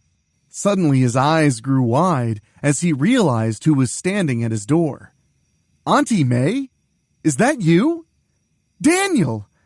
I wouldn't have recognized you if Megan hadn't told me that you lived here." Daniel stepped forward and gave May a gentle hug, trying not to smash the covered tray that she was carrying. "I haven't seen you in what? 15 years? Let me get Sarah." Daniel stepped back inside and yelled for Sarah, his wife. After not hearing a response, he apologized. "She's giving the baby a bath and putting him to bed. Why don't you come in and wait? She would love to see you." "Sorry, dear," May said, patting his cheek. "I have a lot of houses to visit tonight. After all, it's Halloween. Don't worry, though. I'm moving back to Strickfield, so you'll see a lot more of me. I'm moving in with Megan and her boyfriend." She lowered her voice. "I was living with my other daughter in Phoenix, but she's getting divorced and had to move into a smaller house." "Mother, don't air our dirty laundry in public," Megan said, aghast. "Oh, hush, Daniel is family," May retorted. When May lived in this neighborhood, she considered any kid within 8 blocks of her house, and their parents, family. She would give every kid small but thoughtful gifts for birthdays and Christmases. She never said no to babysitting, and her house was a wonderful, chaotic mess of children. She loved every second of it. 12 years ago, after her husband passed, her health began to fail, and her children convinced her to move to the warm and dry climate of Arizona. The losses of her beloved husband and her adopted family blew out the spark she had in her eyes, and her life in Arizona became one of mere existence. But now that she was back in Strickfield, there was a new bounce in her step. May was about to ask about Daniel's parents when she noticed a young, green-faced child with big eyes peering around his legs. "My, who is this?" May exclaimed. Daniel gently scooted the child forward. "This is Chloe, my daughter," he said proudly. "I'm a Ninja Turtle," Chloe said shyly, pointing at her Leonardo costume. "Oh, that sounds like fun. Do you eat flies?" May asked, bending down to look the little girl in the face. Chloe laughed. "No, silly. I eat pizza." "Good choice," May said. "Do you eat cookies?" Chloe's eyes brightened at that. "Yes, Ninja Turtles can eat cookies," she exclaimed. May looked up at Daniel, who nodded. "Let's see," she said as she opened up her Tupperware tray. "We don't have turtles, but we do have bats, spiders, kitty cats, and wolves." "Ooh, I'll take a woof," Chloe said excitedly, reaching out. "There you go, dear." May smiled as she handed the little one a sugar cookie, shaped like a wolf. Chloe turned and ran deeper into the house, holding the cookie to her chest like she was afraid that someone would take it from her. Daniel called after her, "Hey, come back and thank Auntie May." Sighing, he turned back and apologized. May waved the apology off, and after her daughter helped her stand back up, she held out the tray to Daniel. "Care for a cookie?" Daniel's shoulders slumped. "I wish I could. I always loved your cookies, but I'm diabetic and I've already dipped into her candy bag more than I should have this evening."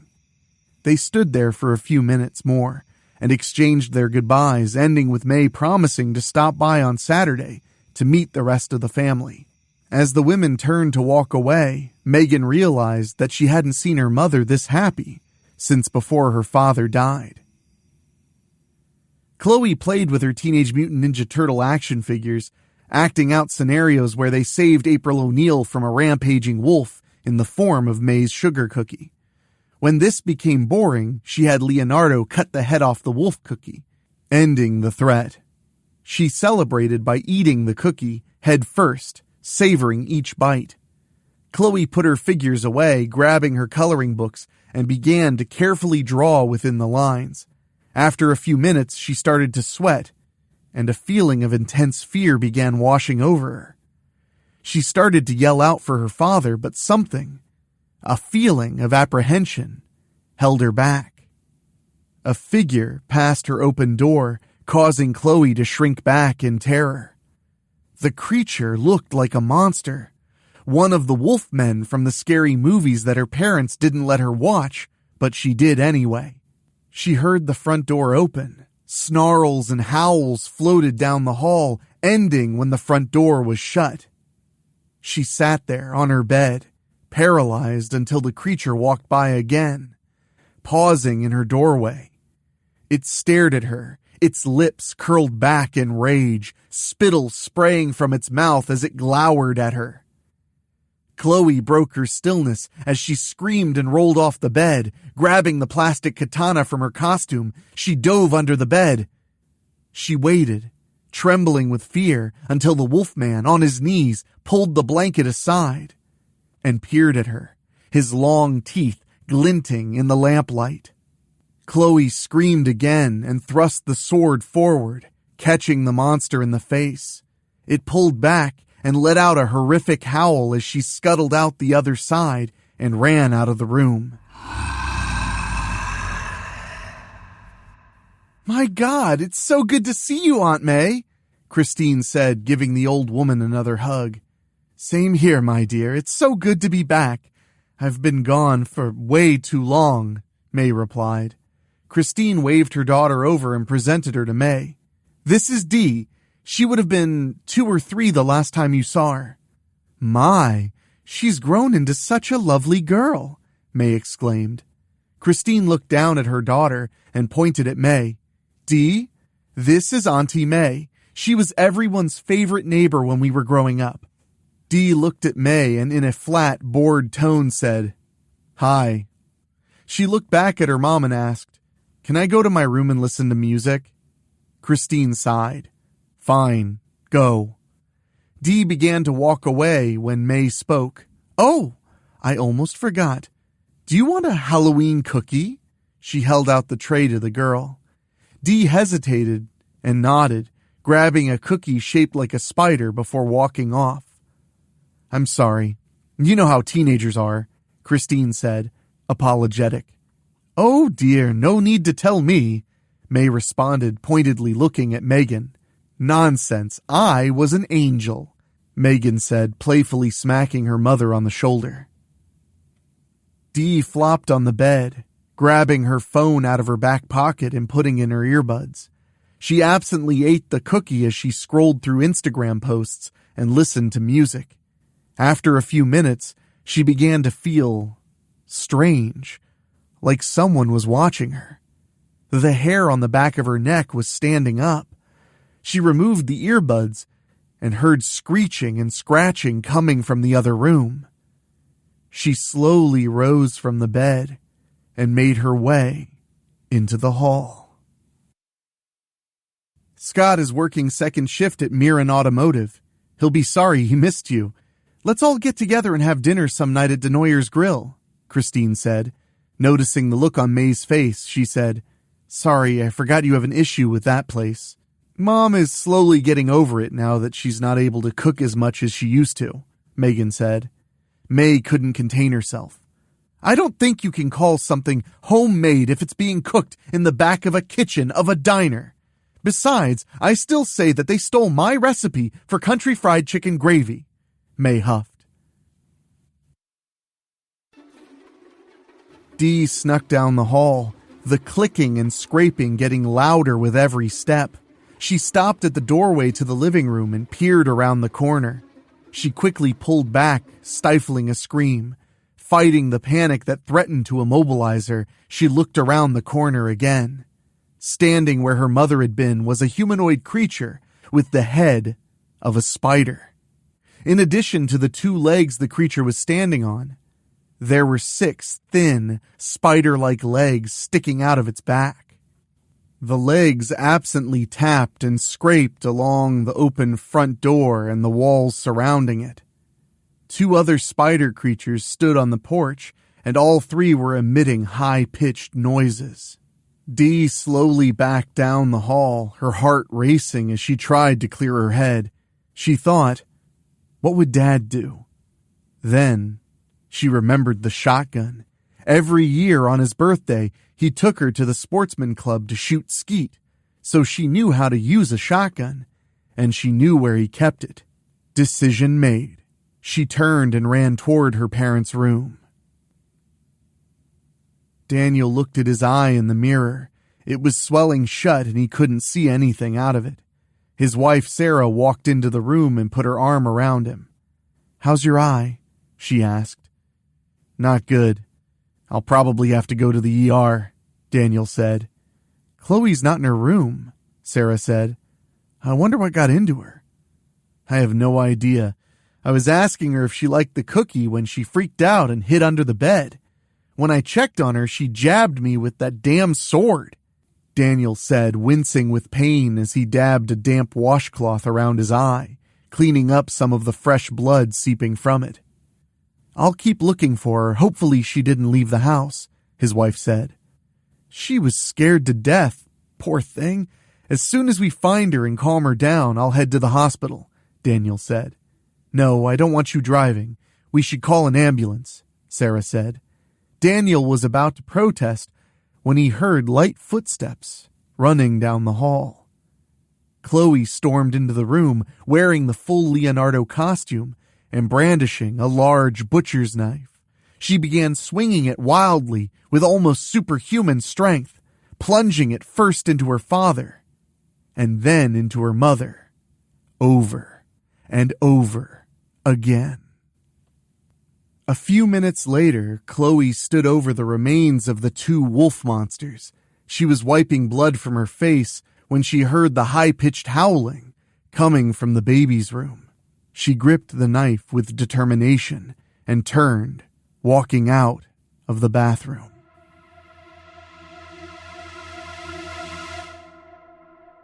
Christine examined the cookie in her hand, shaped like a cat. "Wow, the details on these cookies are amazing," she exclaimed. "I know. Perfect for Halloween. When I moved in with Megan, she gave me an amazing set of horror-themed cookie cutters," May said. "I found them at some hole-in-the-wall antique store near the Strickfield Town Center Mall. Called, Tinker's or something like that. The owner was a bit peculiar, but the prices were amazing," Megan interjected. Christine was about to take a bite when she heard a yell behind her. As she turned, the unmistakable sound of a shotgun being racked filled her ears. Jack holds up one finger, like he's waiting for something. Off in the near distance, you can hear gunshots, and Jack swings his hands back and forth like he's conducting a symphony. The people milling about the street jump, startled, and look around. Not seeing any immediate threat, they hurry on about their business. When the last shot ends, he sighs. "Oh well, that was fun while it lasted. You have to give it up for Isley Tinker. He does good work. I don't know how he stays in business selling cursed antiques at such low prices. Artists." Jack rolls his eyes. Jack begins to continue strolling down the street, when suddenly he stops. Wait. I know that smell.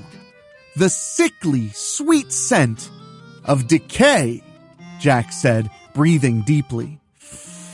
I think we're in for a treat, he said, almost giddy with anticipation. That's what I love about Strickfield. You never know who you'll run into. He turns and points at the house up the block. Ah, there we go. I wish I had popcorn because I'm expecting quite a show. Smoke 'em if you got 'em, Jack said as he lit up another cigar. After a quick word from our sponsors, of course.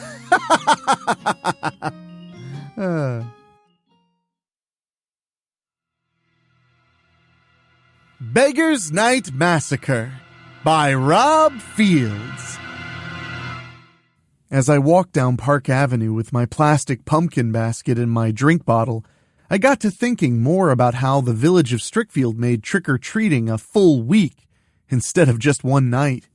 This year I heard people calling the last full week of Halloween Beggar's Week.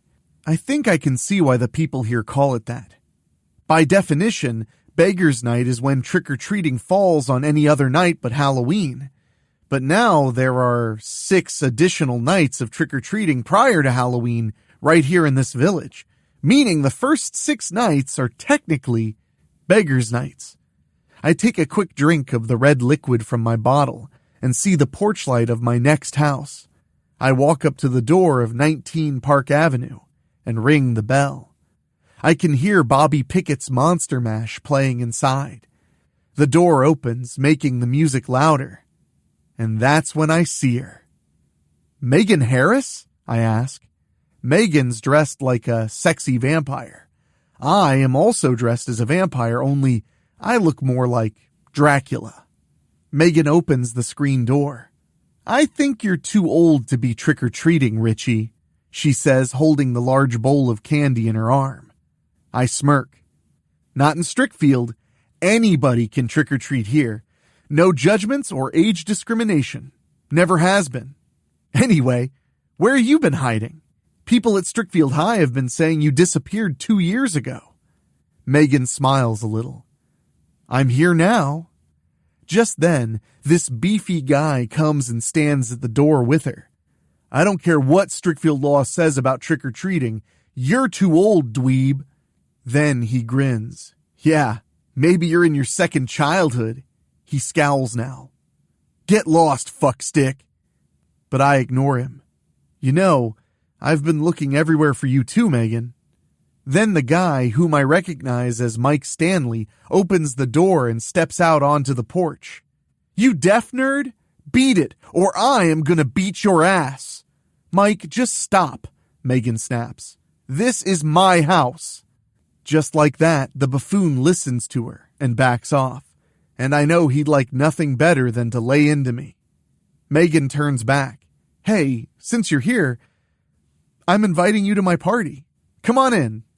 Richie Hawthorne? Are you fucking serious, Megan? Mike protests. Megan glares at him again. Last time, shut the fuck up or you can leave right here and now. This is my house and I'll invite whoever I want. I don't give a rat's ass what Ken says. She points to him again. Just stop. Again, Mike obeys her. Then Megan steps aside to let me come in. There are plenty of people from Strickfield High here at Megan's shindig, and in costume. People are drinking cups of what looks like red punch. The TV's on. A news report about people disappearing from area high schools is on. I watch the report attentively, reading the lips of the people talking over the loud music. Then Megan comes up beside me. Listen, I'm really glad you're here at my party tonight. I let Megan bring me into the kitchen. She opens the fridge and gives me a can of soda, even though the others are drinking out of 2 big punch bowls on the dining room table. Megan just stands there expectantly. I turn and follow her through the kitchen and out the back door. As soon as we're private enough, she turns and faces me. I've been watching the news, I tell Megan. How long did you think it would be before your parents ended up being featured on it? How long were they out looking for you after you disappeared from Strickfield? Megan kind of looks desperate now. I know you haven't lived here in Strickfield for long, Richie. You have no idea how my parents constantly smothered me with their religion. It was always them telling me to read my Bible or tuck my shirt in or my skirt's too short. I couldn't take it anymore. I had to lose them. I raised my finger. Yeah, but you just ran away from home. You never showed up at school. The police were out looking for you. If you were that desperate to leave, you should have just left Strickfield. But here you are, out of the blue, having a Halloween party and hosting trick-or-treating. Aren't you afraid people might recognize you? Cops are stepping up their patrols this week. What if they saw you? Face it, Megan, you're not exactly a subtle kind of girl. The two of us look at each other for a long while, and then things are about to get serious when we hear people hooping and hollering nearby. As soon as we go back inside, this gang of hoodlums enters Megan's house. The others already here don't seem to care. They're all drinking their red punch and doing whatever. I remember seeing these guys at Strickfield High. The leader is Ken Stover. He's probably been in more trouble with Principal Van Diest than Bella Taibon and Ronnie Brunswick combined.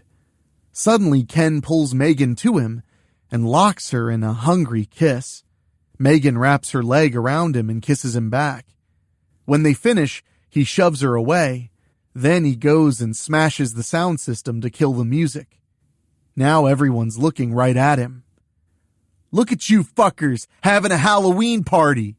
Then Ken screams at Megan. You didn't invite us, you stupid bitch. He quickly shoves her to the floor. Did you forget who's running the show around here? Yeah, not inviting us ain't polite, Darren Jeevers adds.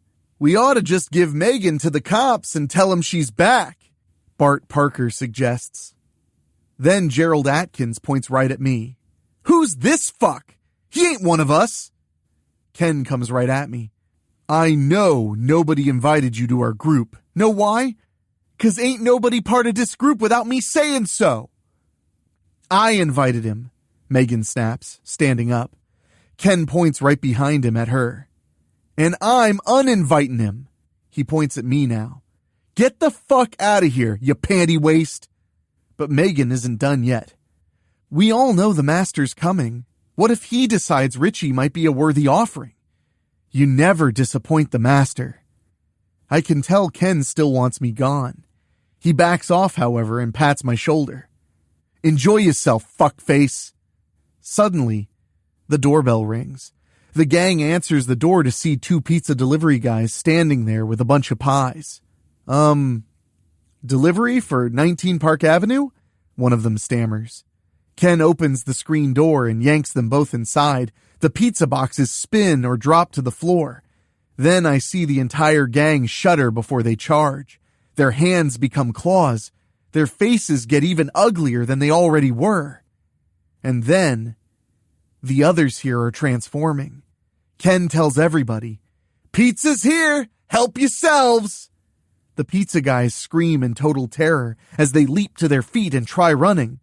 But where can you run in a house full of bloodthirsty vampires? Suddenly, Ken shoves me aside. Out of the fucking way, milksop! The pizza guys keep running before Mikey Stanley snags one of them. Megan snatches the other one. He points to the pizza guy Megan has. Give me that one! But Megan won't give him over. We save them for the master. Ken raises his hand to strike her. You keep forgetting your place here, bitch. I'm calling the shots here. Only reason I took you with me was 'cause you was running from the master. He made you, but you ran away. When I found you, you needed blood. You kept saying the master's coming. We still ain't seen him. If he's so fucking badass, how come he ain't never found you, huh? Also, you ain't never seen what he looks like. Megan shakes her head. I'm telling you, Ken, you're greatly underestimating him. I did escape, but I can feel he's very close. I never should have run away. You can't beat him, Ken. He'll kill you. She addresses the others at the party now. All of you. Now Ken finally strikes her, sending her to the floor again. Nobody comes to her aid. Ken turns and points at me. Grab him too. There's another mortal for us. Megan suddenly jumps on Ken's back. Run, Richie! Get off of me, bitch! Ken yells. Get the milksop, guys! I quickly turn and run through Megan's house. I grab my pumpkin basket of candy as I reach the back door and escape. I don't get far when I'm grabbed and pulled back into the house. Now I'm thrown to the floor next to the pizza guys. Ken rubs his hands together. Boys, we are gonna have a banquet. He points to Mike. How about you order us some more pizzas? Mike pulls his cell phone out and starts to punch in a number. Then I hear some of the other vampires making noise about something. Now I see the house is catching fire, just like that. What the fuck? Ken yells. Now the fire starts burning the vampires until they're being smothered by it, all except Megan, me, and the pizza guys. Megan quickly grabs my arm. Let's get out of here. The master's here. He's burning everybody in here alive. I won't let him take you too. The four of us make it through the burning vampires and to the back door. We're out in the backyard and keep moving. As soon as we're far enough, we turn to see the house is completely engulfed in flames. We even hear the vampires inside screaming as their immortality is ending, most cruelly. Megan and I keep moving with the pizza guys until we're in a small wooded area. We made it, Richie, Megan says. We're safe. We're free now. She's about to take my hand, but suddenly I slap hers away. Did you really think I would never find you, Megan? You were a fool to think you could truly escape me. I use my power to force Megan to fly back and hit hard against a big tree and fall forward. She lifts her head up and looks at me with utter horror now. You can't be the master! I smile, cruelly now, and lean forward and slash both of the delivery guys' throats with my long, sharp claws. Then I drink them both up. When I'm finished, I look right at her. You ungrateful cow. I came to you and offered you a way out of your miserable mortal life. I gave you immortality, and running away is how you repay me? At least now I know and understand where your kind come from. You only care about yourselves. Truly, I was foolish to sire you for your beauty alone. No, it's not like that, Megan protests, standing up. I point to her now. Too late. You've abused the gift of immortality, giving it to all those unworthy vermin back there. You even killed your own parents in cold blood. When will you understand? You became mine when I sired you. Mine. I would have given you your heart's desire. All you had to do was stand by me and obey me. Now, I must destroy you. I reach into my suit coat and pull out a very sharp stake. No, Richie, Megan begs. Please, no! I could have just left you to burn in that fire with the others, but that would have been showing you mercy.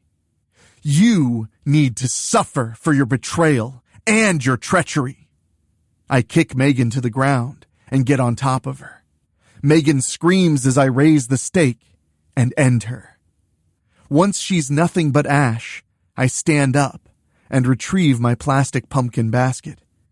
There's still plenty of time to go trick-or-treating while looking for more food. That's the problem with kids today, ungrateful for the gifts they are given, Jack stated as he shook his head. As a fire truck pulled up to the burning house, sirens blaring, Jack took a peek at his watch. Oh my! It's getting late. I have to head down south soon, but I can't leave without partaking in the best sport that Strickfield has to offer. Let's see.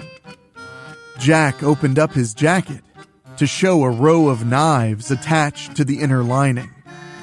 Decisions. Jack finally selected a long, thin razor-sharp blade and tested the balance in his hand. I must leave you now. I prefer to do my wet work alone. Goodbye until next year. Toodles, my friends, Jack said, waving goodbye.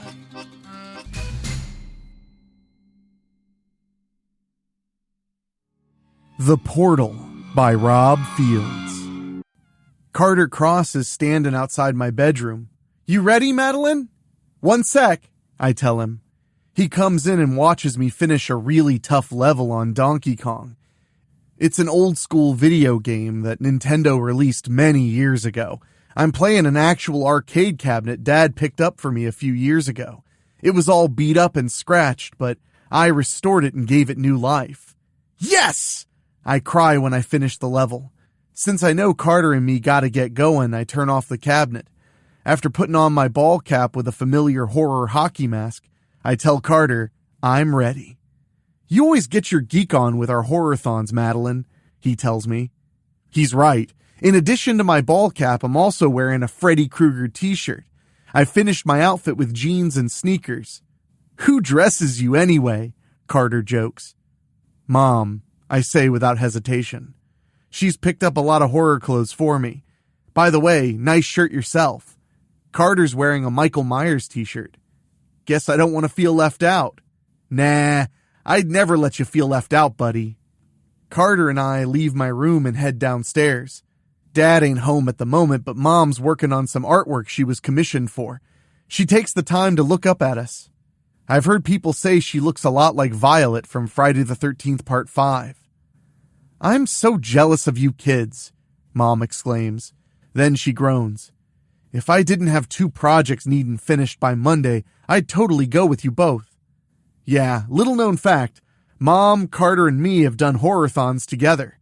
In fact, she took Carter and me to our very first one at the Strickfield Drive-In Theater a few years ago. You went to all that trouble to find out about the lineup, and you can't go? Carter asks her. And thank you, by the way. I know, Mom groans. Maddie's gonna be haunting me in my dreams later tonight. Aw, come on, Mom, I groan back. Carter and me understand, really. Then Mom gives me some money. Bring me back a t-shirt? You got it, I tell her. We say our goodbyes and Carter and me leave. We're talking about tonight's lineup.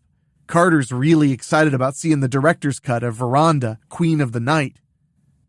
Know how I'm going to Friday night sleepovers at Ariel Mirren's house?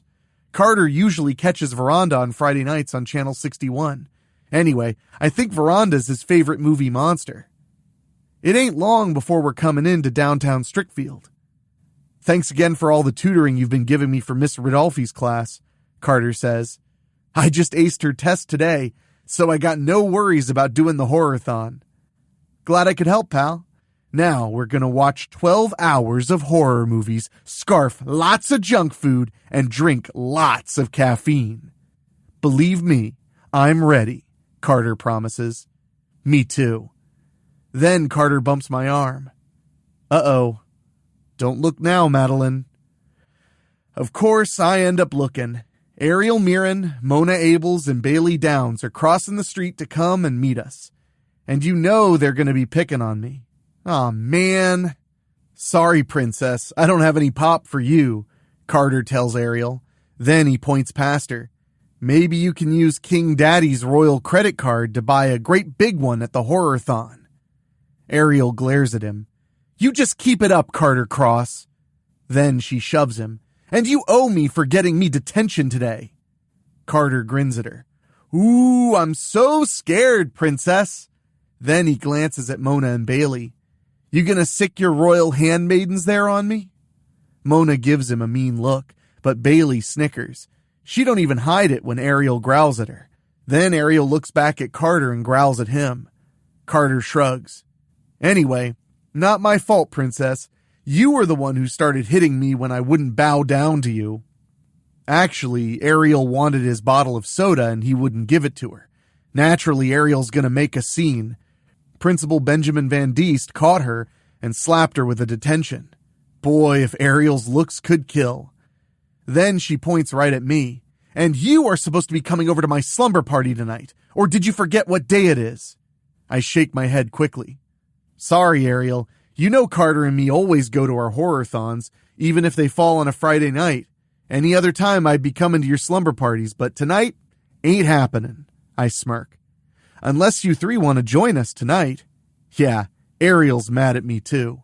I hate you, Mouse. I shrug. Sorry. Not sorry. Then Mona's giving me this weird look. Wait a minute here. You two can't go to the horror-thon.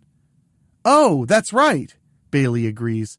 Last I checked, you two ain't 18. In fact, none of us are 18. We ain't even old enough to drive. Carter's smirking now. This is true, but I raise my finger. But Carter and me are allowed in. I explained to the other girls how Carter and me were walking around Strickfield University last February because Mom sent me there to buy this exotic coffee she wanted from the Bitter End in Wilder Hall, the student union building. Then we get approached by these red-headed twins, the Corgan twins. They made a lot of horror movies around our area. Now they wanted Carter and me to be in one of their latest movies as a couple of kids for this mom and dad. While we was on set, we got to talking with the Corgans about all these different movies, mostly Roger Corman ones. I think it was safe to say Carter and me earned their respect.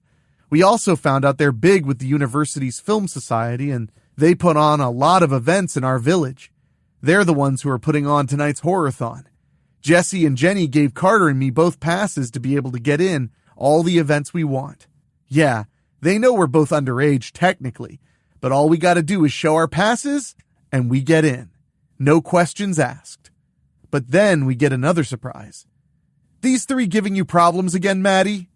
Boy, do Ariel, Mona, and Bailey gasp when they turn and see Bella Taibon standing right behind them. And next to her is... Aileen! I shriek with excitement. Maddie! She's just as excited to see me.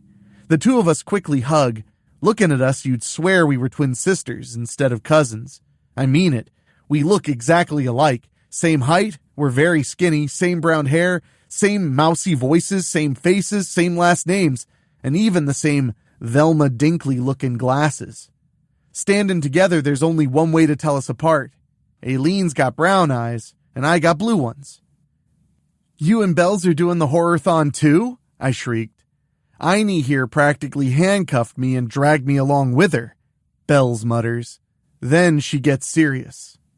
Einie and I wanted to get out and go do something, so she suggested the horror-thon. And you two get to hang with us tonight. Bells calls Aileen Einie and is short for Einstein, a nickname her older brother Martin gave her on account of her being gifted with quite a brain. In response, Aileen calls Bella Bells. Oh, Ariel's really mad now. She ain't got her way all day long. Then she looks from me to Aileen and back. Why do there have to be two of you? Just why? Are you feeling okay, Ariel? Aileen asks her. Now Ariel's wide-eyed. How do you even know my name? Then she looks right at me. Oh, you! Then she belts out one of her blood-curdling screams.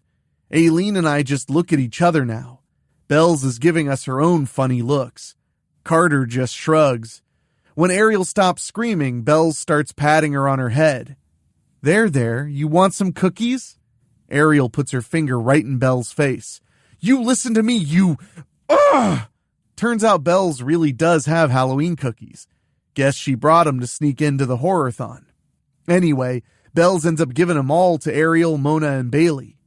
Happy Halloween, girls. Enjoy. Well, not quite Halloween yet, but it is the final weekend in October. Bells turns to Carter and me. We better get going. Ariel, Mona, and Bailey don't say anything as the four of us walk to the theater together. Still, I got a feeling Carter and me are going to hear about it on Monday at school. We walk a few more blocks before we reach the Strickfield Centennial Theater. We only got to wait in line for a little while, but we're up near the front. Soon as it's time, the theater starts letting people in for the horror-thon. Carter and me show our passes, and Aileen and Bells show their printed tickets. Bells sends Aileen on ahead to get us good seats. Then Bells insists on treating us to the concession stand. Carter's surprised that Bells orders a lot of stuff, including lots of pizzas. She even ordered one for Aileen. Once we're getting everything, we take it back into the auditorium. Aileen calls out to us. She got us great seats.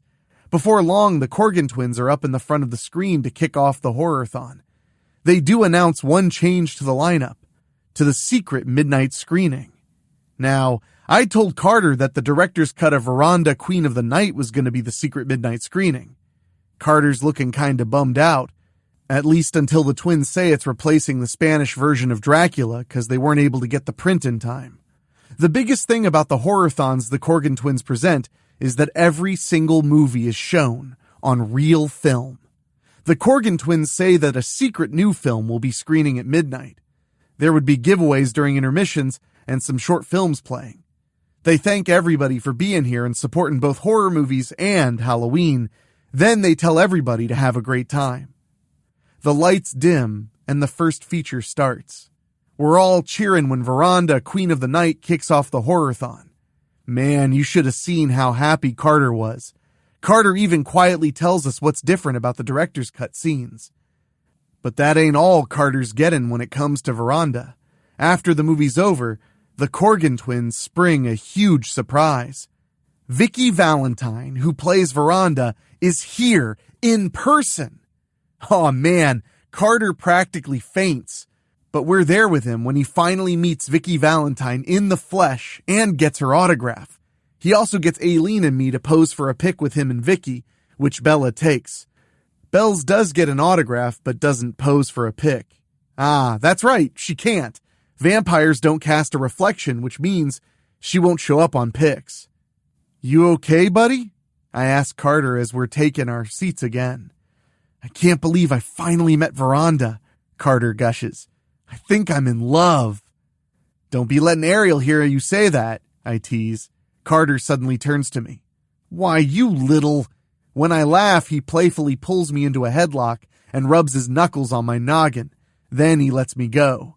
Carter points at me. You just keep dreaming, Madeline. But I definitely know better. In fact, Carter's checking his phone. Not only does he have a wallpaper of Ariel, they even have each other's numbers. 'Cause he's texting with her right now. And I know for a fact Ariel don't give her phone number to just anyone. Speaking of phone numbers, Ariel made sure she texted me too. I hate you, mouse, with a little mouse emoji. The second feature is the original Halloween. Aw man, Mom's gonna be so bummed when she hears this one was playing. This is our movie. In fact, it was the first one at our first horror-thon together. As we're watching the movie, I can't help noticing Bells is in the middle of her 5th whole pepperoni pizza. Bells is a very unique form of master vampire. She don't drink blood, so she's got to eat lots and lots of food to get her nutritional requirements. No problem for Bells since she loves food, especially from Denoyer's Grill. We're having fun now, but things are about to get a lot more interesting real soon.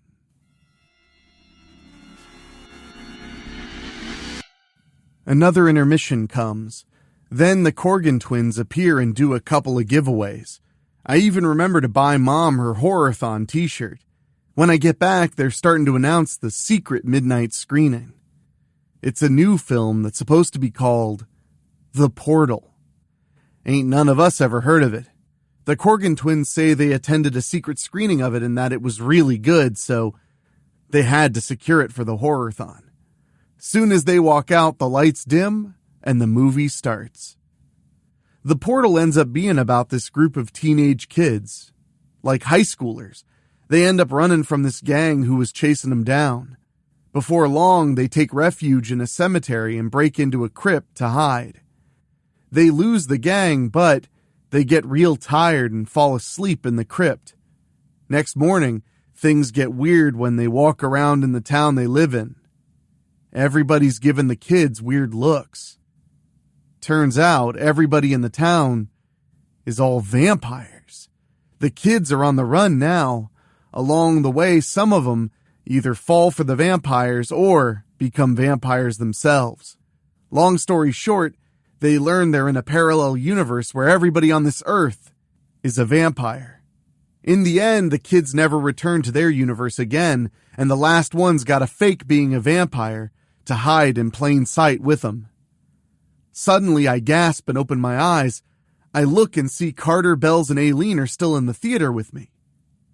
No movies are playing, no lights are on. We can see the auditorium's big time trashed.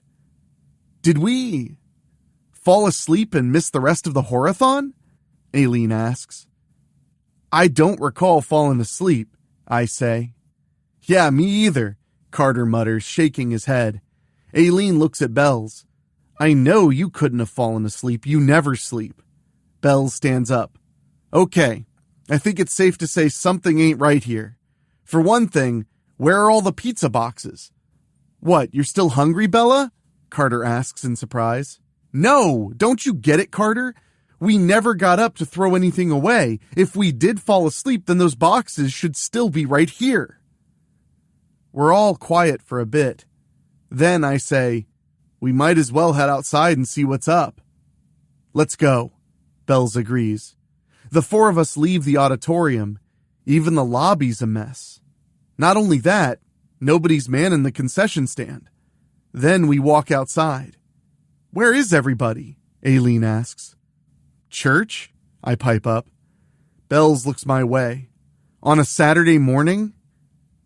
Oopsies. Then I sigh. What do we do now? We look around for a little bit. Hey, it's still night out here, I quickly notice.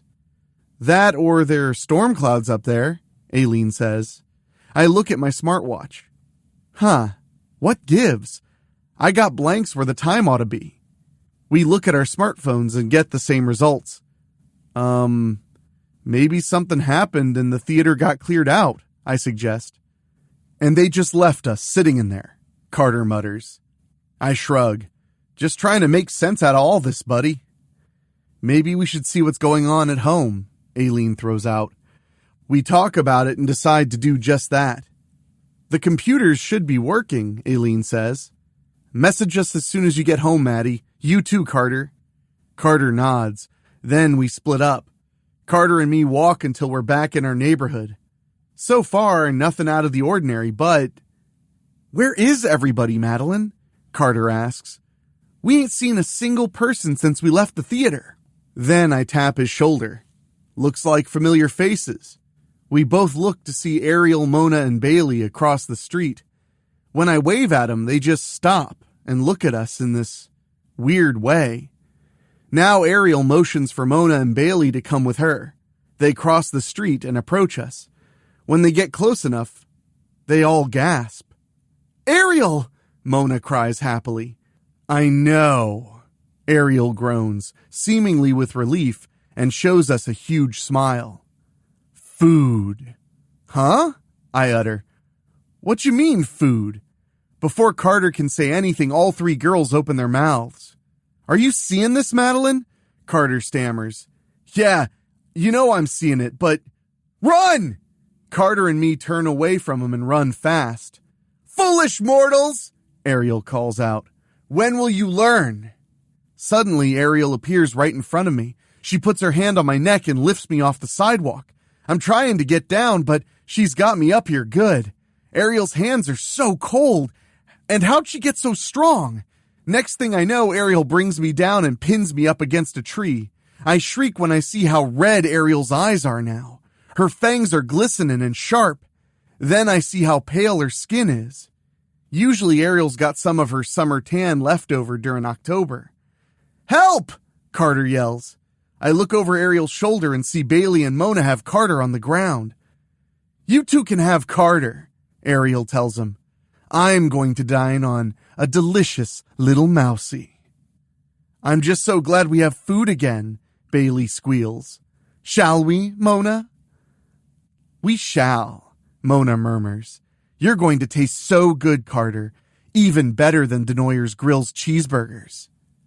Ariel glares at me now. This is what you get for ditching your girls for a horror-thon, mouse. No, no, I scream. Then I suddenly drop out of Ariel's grip and scurry right between her legs. I come back up and quickly shove Mona. Carter fights back now and shoves Bailey off him. When Carter's back up, I quickly grab his arm and we run. We see our houses and go right to mine since it's there first. We quickly go inside and slam the front door shut. Go check the back, Carter. He didn't need me to tell him twice. He quickly locks that door. I do the same with the front. Open up! Ariel screams. I hate you, Mouse. Oh, you wicked little rodent, Mona yells. You really think these doors are going to keep us out? Bailey teases. Carter points to me. Listen, vampires can't come in unless you invite them, right? I gulp hard. Last I checked. Then Carter gulps too. How do we know we ain't like those girls outside, Madeline? Or what if we're turning? Now I'm real scared. We gotta find a mirror. First we can confirm we got reflections, then I can summon Mary Worth, the spirit of a witch who's possessing me. All I gotta do is say her name 3 times in a mirror, and then she can take over my body and stop these vampires. Suddenly we hear movement on the stairs. Then we see Mom coming down. When she sees us, she smiles. Maddie, you're home. What's the matter, honey? You two might as well just let us in right now, Ariel yells. Go back to your coffin and get your beauty sleep, princess, Carter yells back. Not that it'll do you any good. Carter? Oh, you! And that sets off another one of Ariel's blood-curdling screams. Mom's dressed in her pink clothes like she usually is, but something's wrong here. Mom's skin looks just as pale as those vampires outside. Come to Mom, Maddie, she says, not paying attention to the girls outside. Let me sire you so you can keep being my little girl. Then we can dine on Carter together. Oh, man, Carter chokes, shaking his head slowly.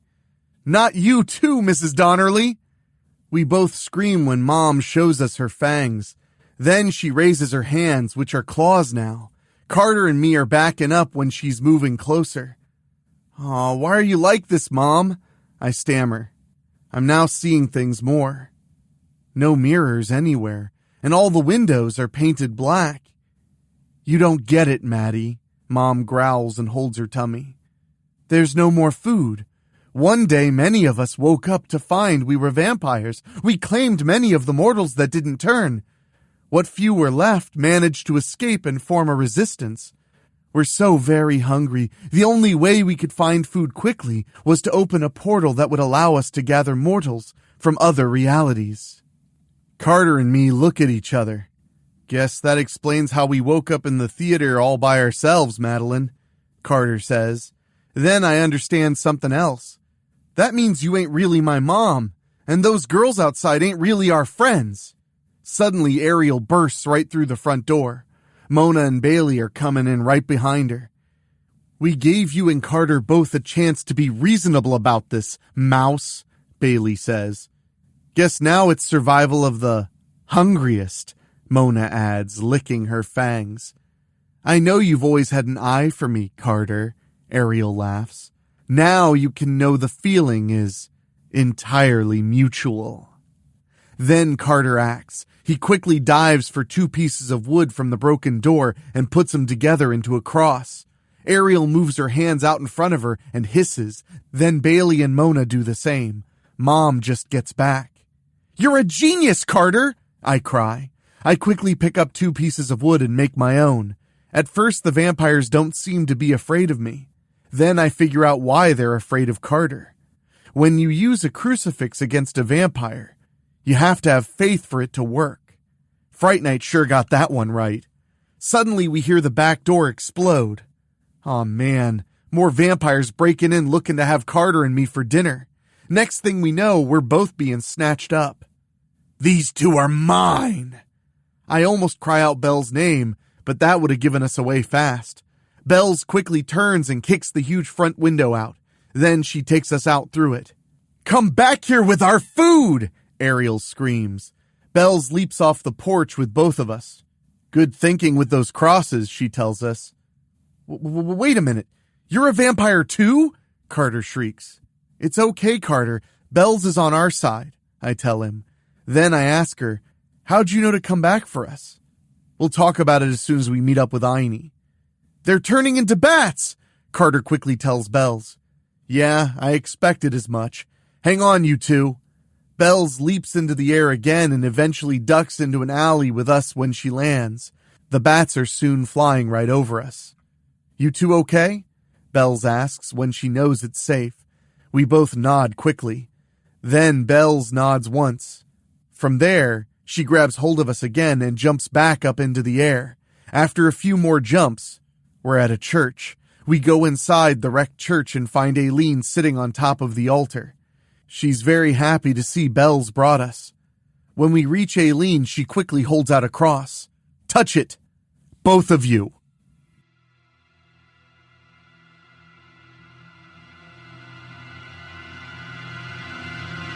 I touch the cross without hesitation.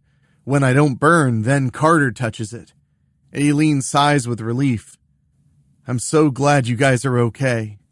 Bells says, "As soon as me and Einie got home, Martin was right there. Funny thing, he didn't recognize me, but he was oh so eager to sink his teeth into Einie. Yeah, Madeline and me just found out we're in a different universe," Carter says. "Her mom knew about it. Yeah, it's like Marvel zombies, except everybody's vampires here," I say. Bells gives us funny looks. The three of us quickly explain the plot behind that comic book series. "You'll have to let me read that one if any of you've got it," Bells says. "Or you guys could have said it was like The Last Man on Earth." "Sorry," I squeak. "Mom did say not everybody got turned. She never said what caused it either. She just said one day they woke up and they were all vampires." "But how did they get to us?" Carter asks. I don't get it." "Think, Carter. What was the one thing that was weird earlier?" Einie asks. "We were at the horror-thon," Carter recalls. "That's it. We were watching that secret movie." "That's what Bells and I came up with too," Einie agrees. "We decided that the film had opened up some kind of portal to let those vampires come into our reality and bring us to theirs," Bells says. "You think they got everybody else in the theater?" I ask. "Hard to say, Maddie," Einie replies. "If we ended up in the theater by ourselves, I'm guessing the other people were either taken by the vampires or they escaped. And the ones that were taken probably became food for the vampires, or they became like them by now," Carter adds. "I mean, they are starving, right?" "That would make sense," Bells agrees. "So, what do we do now?" I ask. "We gotta figure out how to get back home," Einie says. "We can't stay here or we're going to end up being food or becoming vampires ourselves. Well, aside for you, Bells." Bells sits next to Aileen on the altar. "No telling how long we're going to be safe in here, so we need to come up with a plan fast." I quickly raise my finger. "Hey, wouldn't Strickfield Academy have weapons against the vampires? I mean, they're supposed to be a parochial institution, right?" "I was just going to say that, Maddie." Then Aileen and me slap fives. "You twins realize that's a long shot, right?" Bells asks. "Like I said, we can't stay here." "There's a car out back," Einie says. "Think you could start it, Bells?" "Once I hotwire it." Einie nods and then hands Carter and me crosses and some packs she made up. "Vampire survival kits. You both know what to do with the crosses. There are wafers and a few bottles of holy water inside. Use them only if you have to, and don't drop the crosses. Above all, make sure you have faith." "You don't gotta tell me twice," Carter says quickly. We leave the building out the back and get into the car Aileen mentioned. After Bells hotwires it, she's driving us to Strickfield Academy. "I wish I knew what time it is," Einie groans. "It sure would be nice to know when the sun's coming up." "For all we know, the sun might not be coming up," Bells says. "I don't mean to be a Debbie Downer here. Believe me, the thought crossed my mind too," Einie admits. "Bats in the air," I quickly call out. "Lots of them." "Hang on," Bells yells. She floors the gas and drives across Strickfield University. It ain't long before the bats are really flapping their wings. Then I suddenly remember cars have mirrors, but I groan when I see the rearview mirror and the door mirrors are broken out. Guess these vampires didn't want any mirrors, period. When we finally reach Strickfield Academy, Bells drives right through the main gate and up the driveway. When we reach the main building, Bells screeches to a halt, and we get out. "Follow me," Bells tells us. Bells pulls one of the main doors open, breaking the lock in the process. As soon as we're in, she quickly pulls the door shut. That won't keep them out. Bells points to another door. Run! We turn and run down the hallway. Soon we're running through the cafeteria. It ain't long before vampires are showing up. We raise our crosses and keep them back. We run out of the building and head into another one. Now we're running into a gym. Bells points to me. You need to find a mirror. I'm trying, I say. Mirror? Carter wonders. For what? Then my tummy drops when I see the windows out of the gym doors. Lots of bats out there. We can't go back outside again. Then Bells sees something when we're leaving the gym. There's a chapel right over there. As we run into the chapel, I know right away if we end up trapped in here. No, I gotta find a mirror. I gotta. Madeline! Carter yells when I turn and take off running. Just trust me on this, Carter, I call back. I got an idea where I might find a mirror. Soon as I go back into the gym, a vampire tries grabbing me, making me lose my cross. I quickly drop to the gym floor and crawl between his legs. I spring back up and head into a nearby locker room. I run through it looking for a mirror. If we're gonna have any hope of making it out of here, I gotta be able to call Mary Worth. I'm checking all over the place. Come on, there's gotta be a mirror.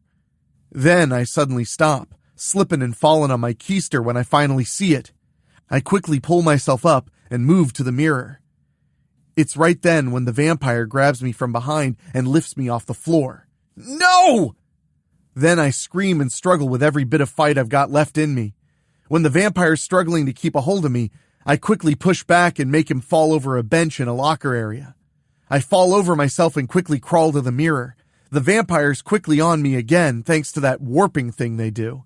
I quickly say Mary Worth's name 3 times. Suddenly, the vampire's forced off of me when the energy comes out of the mirror and into me. I feel the essence of my ghostly friend taking over my body until I'm nothing more than a passenger now. We're in a real bad fix, Mary, I tell her. I shall do what must be done, Madeline. In the meantime, you are safe now. Mary turns and sends the vampire flying away from us. Then she floats through the walls until she comes into the chapel where everybody else is. Carter gasps when he sees the ghost of Mary Worth. For the record, only Aileen and Bells know my secret. Bells looks relieved to see Mary. If you know what's going on, I do. Mary chants a witch spell. Suddenly, the power of the white light appears at the doors and windows. It ain't sunlight, but it sure drives the vampires away like it is. Aileen's got an idea. Why didn't I think of it before? We need to get back to the theater and restart that movie. We listen as Aileen explains she believes that the film, The Portal, brought us into this alternate universe where everybody's a vampire. Nobody has any objections to going back to the theater. Listen, Aileen, if you're wrong about replaying that movie and it don't get us back home, we're not only stuck here, we're goners, Carter stresses. Then he realizes, hey, where's Madeline? Madeline is safe, Mary tells him. I assure you that she shall be with you again upon your return home. Carter ain't sure if he can trust Mary, but Bells and Aileen both assure him everything is gonna be okay. We just have to fight our way through those vampires to get back to the car, Aileen mutters. Leave the fighting to me, Bells says. You guys just be ready to roll when I open the door. That shall not be necessary, Bella Taibon, Mary tells her. Mary conjures up more white light to teleport us back to the Strickfield Centennial Theater. Just like that. Soon as we're outside the theater, more vampires are crawling out of the woodwork. Inside, Mary instructs everybody. As soon as we're in, Bells holds the doors shut. Mary seals them with the white light, and that's when I finally solve the mystery about how all this happened and quickly tell Mary. Be on your guard, Mary warns the others. We may have unexpected company awaiting us within this structure. We move and head back into the auditorium. You're much too late, we hear from up in the projection booth. Mary floats up at the same time Belle's vampire warps into the booth. I was right, Mary, I cry. I knew it had to be them. It was the Corgan twins. I didn't want to point fingers at them, but it was the only thing that made sense. They were the ones who put the portal in as the new secret midnight screening, right? I'm pretty sure these ain't our Corgan twins, though. These vampire versions were probably sent here to bring an unsuspecting crowd to their universe. These two red-headed bees destroyed the film, Bells yells. We're stuck here! Then Mary floats through the wall and into the projection booth, just as Bells slams the Corgan twins into a wall to daze them. All is not lost here, Bella Taibon, Mary says. We shall return home shortly. Mary uses her witch magic to restore the film. Well, that's great. Unfortunately, I don't know how to work one of these things, Bells says. Looks like I'm gonna have to come back out, Mary, I tell her. That is not possible without a mirror, Madeline. Mary thinks back at me. Can you make Aileen appear up here then? I ask. Good thinking. Mary magically makes Aileen appear in the projection booth. Einie, you gotta mount this film and run the projector yesterday, Bells quickly tells her. I got this. Aileen picks up the top reel and moves to the projector. We don't need the entire film, do we? This is just the first part. We shall see soon enough, Mary says. Proceed. Aileen quickly mounts the film, making it look real easy. Then she turns the projector on and starts the movie. I don't know when the magic is supposed to happen, you guys. Leave that to me. One final time, Mary uses her witch powers on the film to open the portal and bring us safely back to our Strickfield. Suddenly, we find ourselves back down on the floor and back in our seats where we were before everything went crazy on us. The theater's still full of people enjoying the horror-thon. I'm back to being me again and quickly check my smartwatch to see we're in the middle of the secret midnight screening. Believe it or not, the Corgan twins and Vicky Valentine end up presenting the director's cut of Veranda, Queen of the Night after all. Funny thing, we all end up remembering the first movie being the 1990 version of Night of the Living Dead. We'd compare notes later to learn we remember both realities. We end up making it through the rest of the horror-thon and don't get out of there until around 9:30 on Saturday morning. Bells and Aileen walk Carter and me back to our house just to make sure everything's okay. In fact, Mom opens up, glad to see all of us. She invites everybody in and we talk about the horror-thon for a little bit. Of course, we leave out our little side adventure. Anyway, Mom was real happy to get her t-shirt and she never once does anything to say she's a vampire. When everybody leaves, Mom offers to make me breakfast, but I tell her, I'm going to bed. She kisses me goodnight and I head upstairs. When I'm getting ready for bed, I talk to Mary in the bathroom mirror. She tells me we should be safe from those vampires from that other universe. After she used the white light to make the film send us back, she destroyed it again. What if they have or make another print of the portal? I ask her. We can only hope that they do not, she replies. I hate to say it, Mary, but I get the feeling we ain't seen or heard the last of this. Even Bells said that on the way home. All that we may do is deal with it should things transpire as such again. But for now, go and rest yourself. We shall talk again soon. I say goodnight to Mary and head off to bed. As I'm about to fall out, I get a text from Carter asking if I want to go trick-or-treating tonight. I tell him I'll gladly go with him when I get up. Anyway, I'm really tired, so I'm going to say goodbye to you all until our next adventure. See you soon.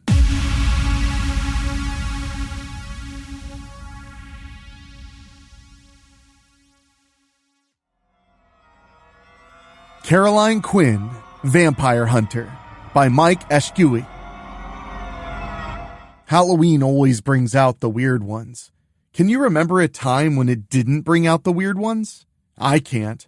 Now, toss in all sorts of things people consider fantastic and impossible only 50 years ago, and now it's only weirder. It's also a lot more dangerous. See, 50 years ago, something happened and no one can explain it. People just were born different. Different how? Well, suddenly people could fly. People could turn invisible. And sometimes those special people had bad days and people ended up dead.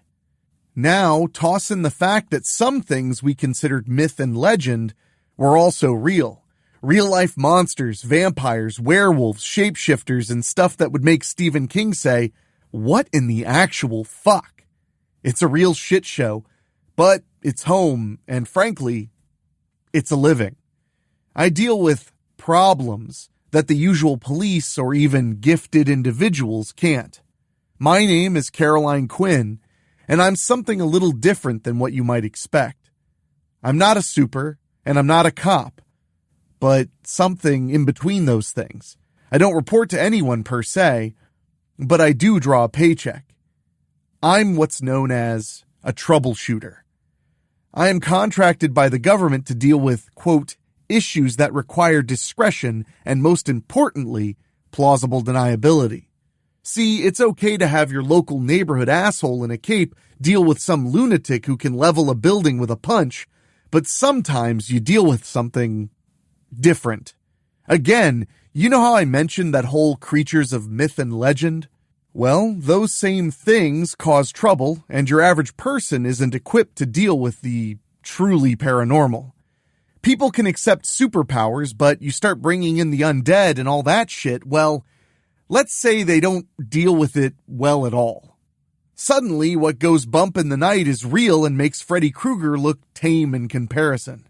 Governments try very hard to suppress a lot of the truly scary shit, but sometimes it gets out. Thanks to Instagram, I'm sure we needed to see one of America's top superheroes get torn apart by vampires or a group of teenagers get pulled under the water by an ancient shark god near New Zealand. You might ask, why try to hide it? We have literal superheroes. Well, something happened and those things are becoming more frequent, almost like a natural response to the rise of the gifted. It's almost like undeath finds a way. I'm sure there is a philosophical or religious explanation or maybe even scientific reason behind it, but if there is, I don't know it, and I don't care to know it. I get paid to deal with it. How do I deal with it? I'm tough, supernaturally tough. Even by the standards set by the gifted community, I'm an anomaly. There aren't many like me, and that is probably a good thing. I've heard more than a few whispered conversations worrying about what she and her kind represent. In short, they think I'm a threat. I'm also something that seems to be somewhere between them and the gifted. They believe, however, better to have that threat under control and on your side. A fucking cocktail of supernatural and superpowered. Did I mention I get some perks from this gig? I get 2 weeks of paid vacation a year, which can be revoked at any time, should the situation dictate. Isn't that just swell? I got to go to Disney World once, till some undead goon tried to kill some kid in a Mickey Mouse costume. I got a free pair of mouse ears for my trouble. So where does that bring us now?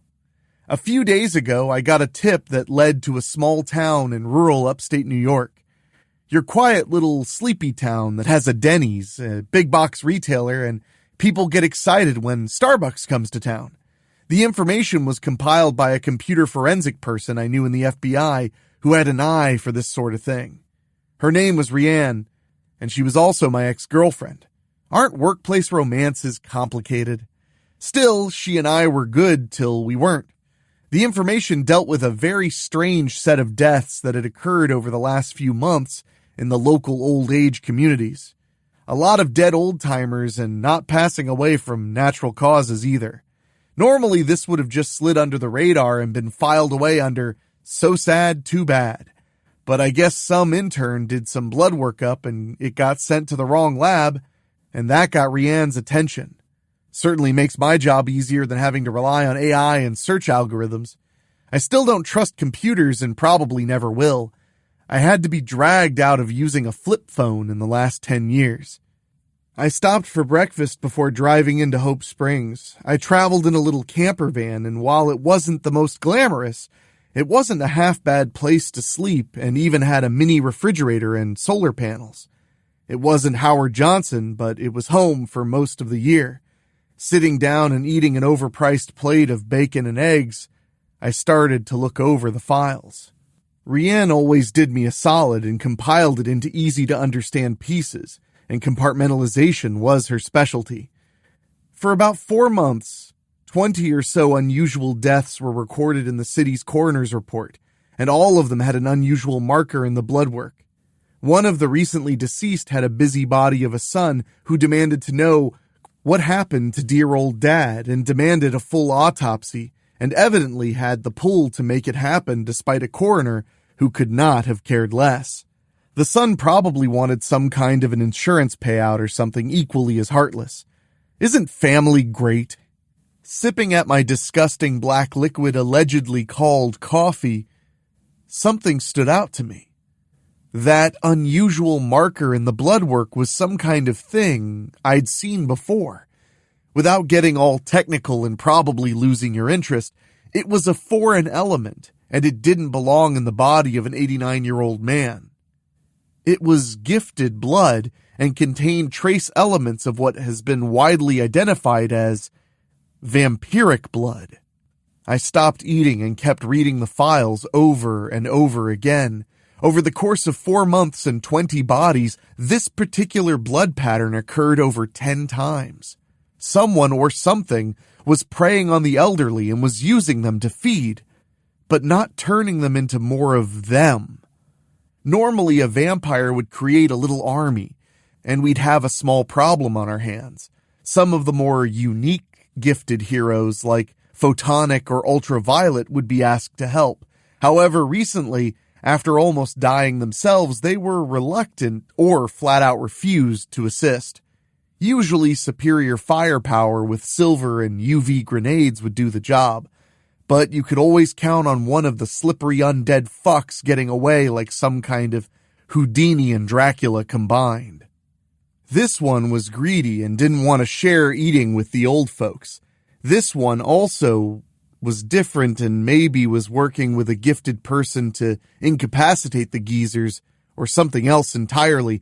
Maybe they were like me and had a mix of both worlds in their blood. Either scenario means I wouldn't be out of here by Monday, and with Halloween happening in a day, it meant a lot of potential collateral damage with civilians nearby. Great. Now I have to hunt down a potentially superpowered vampire or a regular vampire with a super sidekick. You know, working at Applebee's certainly sounds a lot less dangerous right now. I'd at least make tips and not have to worry about half my guts decorating the walls or having my soul sucked out. Remember, 2 weeks paid vacation plus 401k plus blah blah protect your country and save humanity blah blah. Right. I can practically recite the recruiting speech. Just have to hold up my end of the bargain and make sure supervillains or Satan doesn't destroy the planet first. Fuck. They could have called people like Megaton or FaZe, but no. My name comes up first in the Rolodex. Do people still use those? Rolodexes? I finish my breakfast and leave a few bucks on the table. I throw a wry look at my waitress as if saying, I'm sorry I'm gonna fuck up your town in a few days, but hey, have $10. I exit the diner and start heading back to my camper van. It's cold in late October and my leather jacket isn't quite as warm as I would like. It's at least pretty out here in that quaint kind of way. Hope Spring is about another 20 miles away, and I have nothing but my thoughts and a playlist of Megadeth and other 80s hair metal. What can I say? It sets the mood for killing vampires and probably looking sexy while doing it. I won't look sexy while doing it because no one is ever going to know I did it, and if it ends up on Reddit with my face, then I'll have a lot of explaining to do, and probably no 401k to look forward to. Maybe I'll write a book after I retire. I could do a podcast. Any asshole with a microphone has one of those these days anyway, right? Hit the road and it's a long 20 miles with only trees, farmhouses, and the occasional cow or horse outside grazing. There is boring and then there is boring. It's an easy drive though, and besides picking up a cherry Slurpee on the way, it's uneventful too. Entering the city limits and I immediately feel like I've entered a Charlie Brown Halloween special. This place has gone absolutely all out on the season. There are pumpkins and scarecrows and all sorts of window displays. I'm pretty sure I saw a life-size Pennywise the Clown welcoming me into the jewel of upstate New York. Well, I'm sure this is tax dollars well spent. Rianne had arranged a visit for me to examine the latest victim before they were sent off to the funeral home. Oh joy, cadaver fresh, just like Mom used to make. You know what I like about dead people? They're easy to get along with. They're quiet, and they always listen. Wait, no, I take that back. Most of the dead people I deal with are supernaturally strong, fast, and probably have lived a few centuries, and have razor-sharp fangs and claws. I did, however, kill one Scottish vampire with an accent so thick I couldn't stop laughing when he threatened me. It was like killing a blood-sucking version of Shrek. Wasn't so bad once I unloaded one of the vampire-killing shotguns into him. Still, you haven't lived until you've fought Vampire Shrek. I still giggle about that one, even though he dislocated my shoulder. That's the one thing I didn't expect. I thought I was invincible, or at least damned close to it. For some strange reason, things like them can hurt me.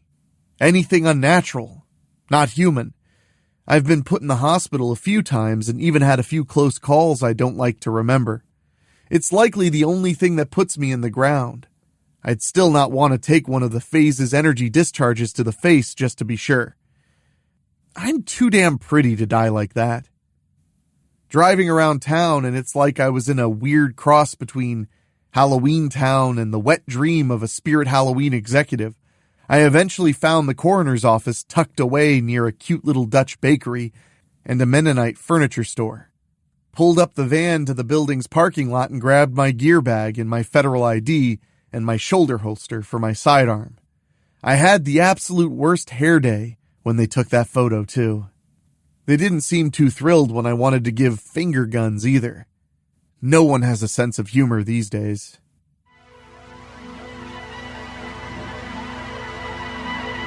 Anyway, I made my way up to the door and hit the buzzer.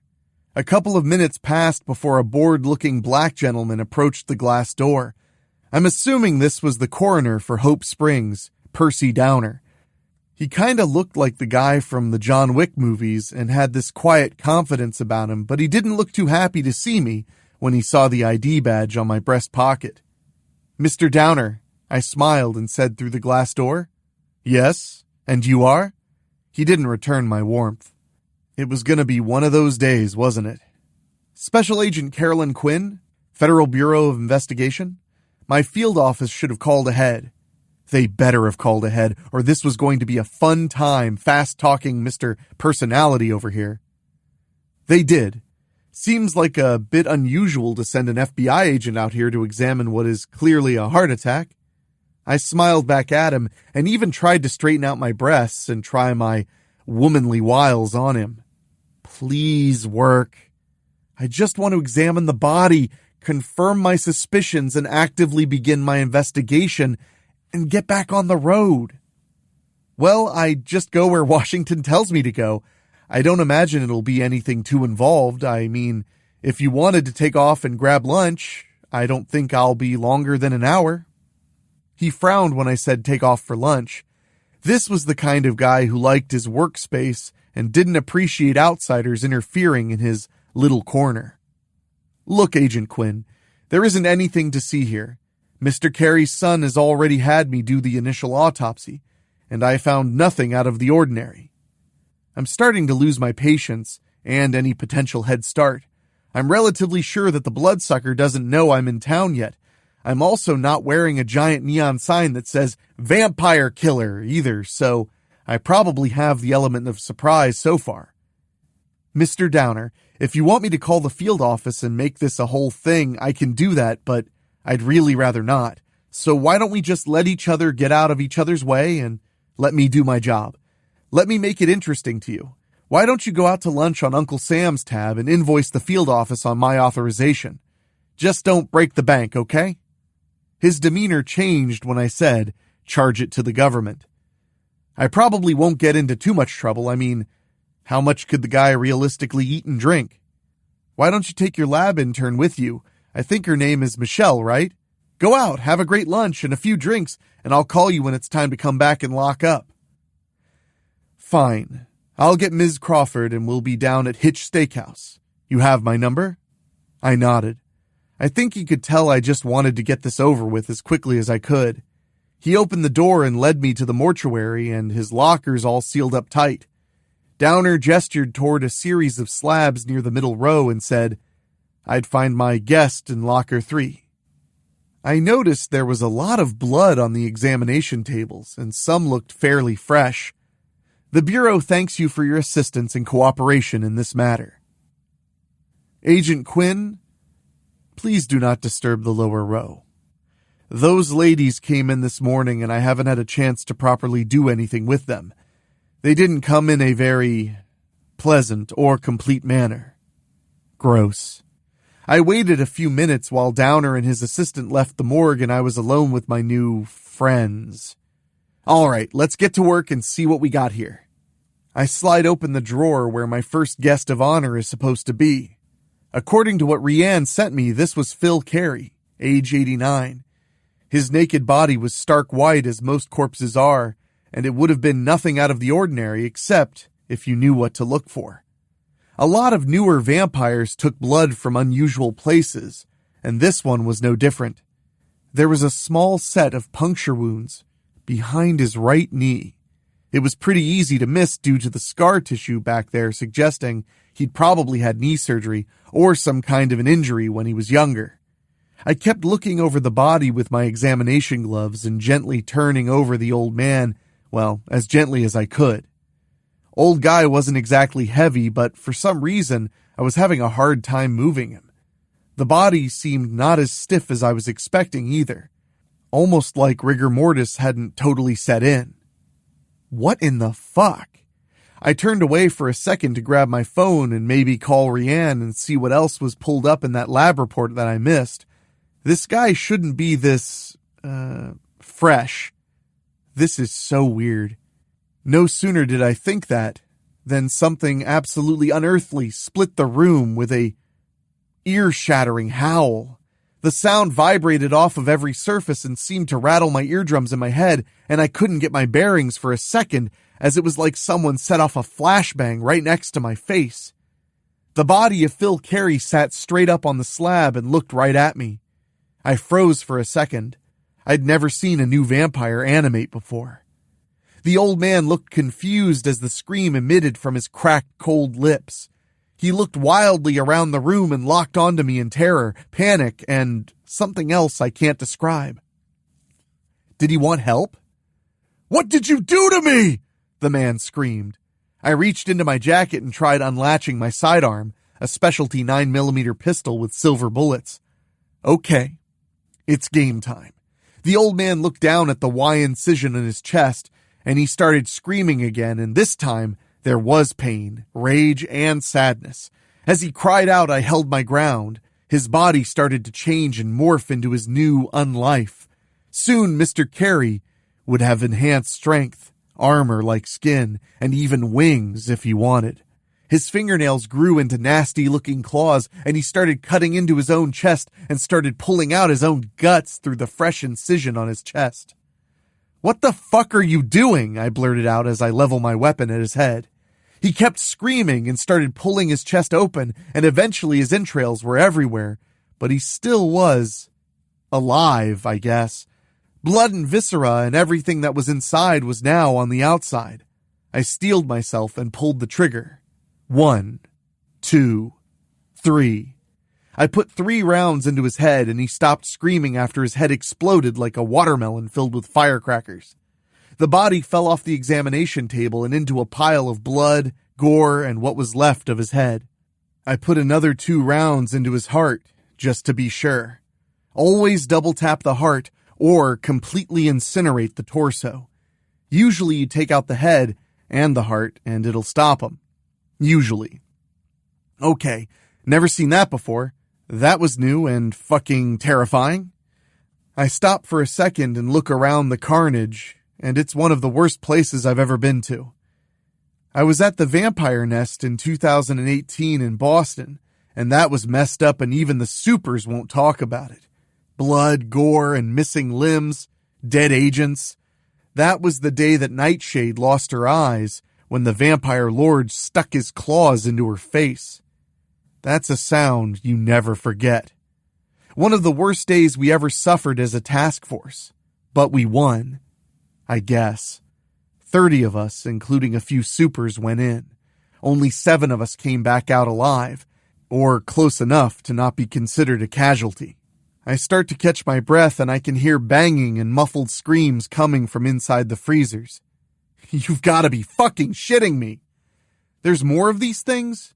I'm in a goddamn nest with no backup and not nearly enough ammo on me to do the job. All my specialty stuff is in the van and locked up. I'm tough, but I'm not invincible, and I'm certainly not equipped to deal with this by myself. Time to go. Downer had said the new bodies didn't come in intact. I can use that to my advantage. If they reanimate without all their limbs, then maybe I wouldn't be dealing with the golden ghouls at full power. Okay, grannies.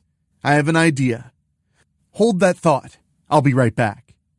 I ran into the morgue and then right outside into the now pouring rain and straight into my van, tossing open the doors and into the secured compartment by my tiny fridge.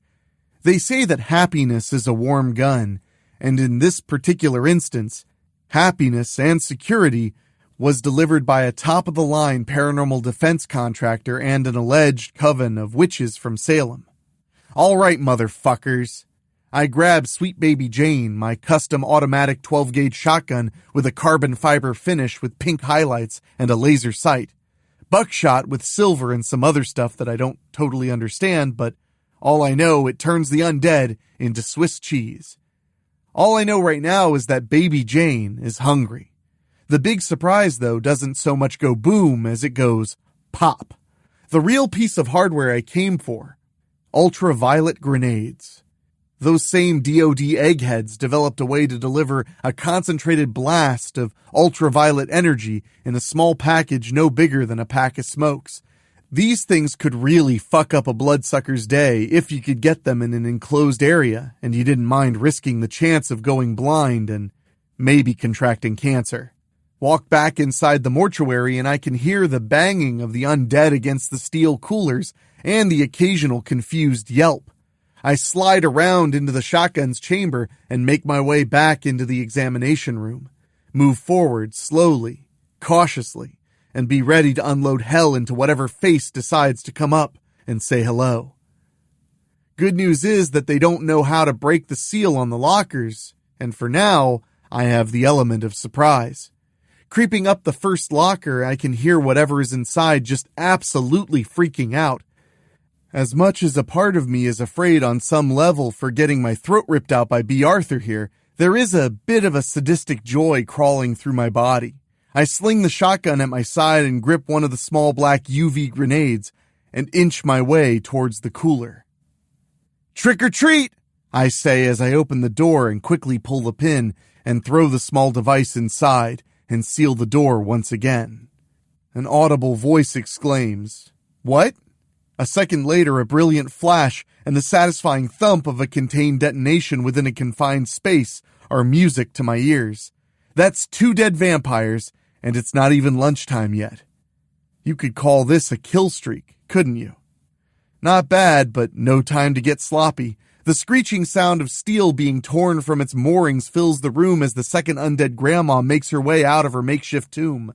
The steel door flies off across the room and embeds itself in the wall by the entrance. Downer isn't going to be happy with what I did to his workspace. In my defense, they started it. The blood at least adds some color, so there's that. The creature started clawing its way out of the locker, and its twisted, aged face emerged with a furious rage, and it locked eyes with me. Normally, this would be absolutely terrifying to come face to face with an undead vampiric horror. But when it's an undead vampiric horror of a bingo lady in her late 70s, it loses a little bit of the fear factor. She was still a threat to me due to her newly unleashed strength and speed and toughness, but if I'm lucky, she'd be like a baby elephant learning how to walk for the first time and be clumsy. Fortunately, she hadn't been undressed yet, so I didn't have to witness something that could have seared my eyes out. The creature fell out of the locker and onto the cold floor and started to transform into her new unlife before my very eyes. Bones snapped into new places. A pair of thin, bony wings started to form and unfurl from her back and tear from her little blue nightgown, and finally, her skin started to take on an ashen gray shade as it solidified into an armor-like hide. I've never seen a new vampire gain so many of its new abilities so quickly after reanimating. This was something new, and this was definitely something I wasn't quite expecting so early on a Friday morning. The grenades wouldn't do a lot since the space was too open unless I landed it right on her shoulder, so that was out for the time being. Immediately, without really thinking about it, I had baby Jane back in my arms and ready to unleash hell upon this fiend. The old lady unfurled her new wings and stretched them out and knocked over several tables of supplies. She looked amazed at her new body and didn't seem too fazed that she was now among the planet's paranormal population. I aimed the shotgun at her and immediately its green laser engaged and painted a picture on the center of her mass. She didn't seem to take notice of the 6-foot blonde federal agent aiming a fully automatic shotgun at her. She extended her arms forward and started looking at her new hands, which had now formed into wicked long sickle-like claws. I racked the slide and made sure that it was ready to sing that 12-gauge buckshot show tune. As soon as the slide clicked, the creature's eyes immediately narrowed and focused on me. We both held tense at the standoff here in the Hope Springs morgue, and not one made a move or sound. The only sound we could both hear was an ancient wall clock that was suspended above the lockers, and it was clicking up towards noon. 11:59. The second hand was swinging around towards the bottom, and the last 30 seconds of the morning was counting down. The old lady opened her mouth with her new fangs and drooled as she smiled at me. I smiled back at her, part of it to relieve the tension I was feeling in my own body, and part of it was hoping it would unnerve her a touch as to why I was being so confident. She didn't seem fazed by my bravado or the shotgun. 20 seconds left. She took a step towards me and tore off what remained of her blue nightgown and growled at me. I stood my ground. "Are you prepared to die, young lady?" I grinned and tightened my grip and slowly prepared to squeeze the trigger on my weapon. "Not today." 15 seconds. She took another step towards me, and now less than 10 feet separated us, and I swear she grew another 2 feet in height as she took that single stride. 10 seconds. Wait for it, I thought. She leapt at me with a supernatural speed and swiftness and threw her entire body forward and her claws reaching for me. Showtime as the clock struck noon. Part of my abilities besides being tough is that I'm also as quick as most of the night creatures themselves, if I can judge things right. This time my luck paid off, as I suspected it would. I twisted my body at the last second and let her fly right past me and crash into the workstation behind. As the old woman flew past and crashed into the equipment as well, I fired off a few rounds from the shotgun. 2 quick succession blasts erupted from the weapon and shredded her new wings into confetti. These particular shotgun rounds were particularly nasty too, as those said defense contractors decided to pack something a little extra besides the magic-adjacent mojo into them. Magnesium pellets and silver and enchanted pellet shards. Dragon's breath shotgun shells with a little bit extra. The rounds lit her up and she was doused in flames as well. The monster yelped in pain and surprise as her armored hide didn't have an answer to that little one.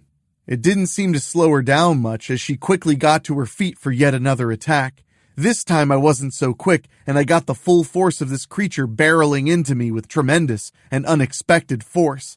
The blow knocked the wind out of me and sent my weapon from my hands across the room and under an examination table.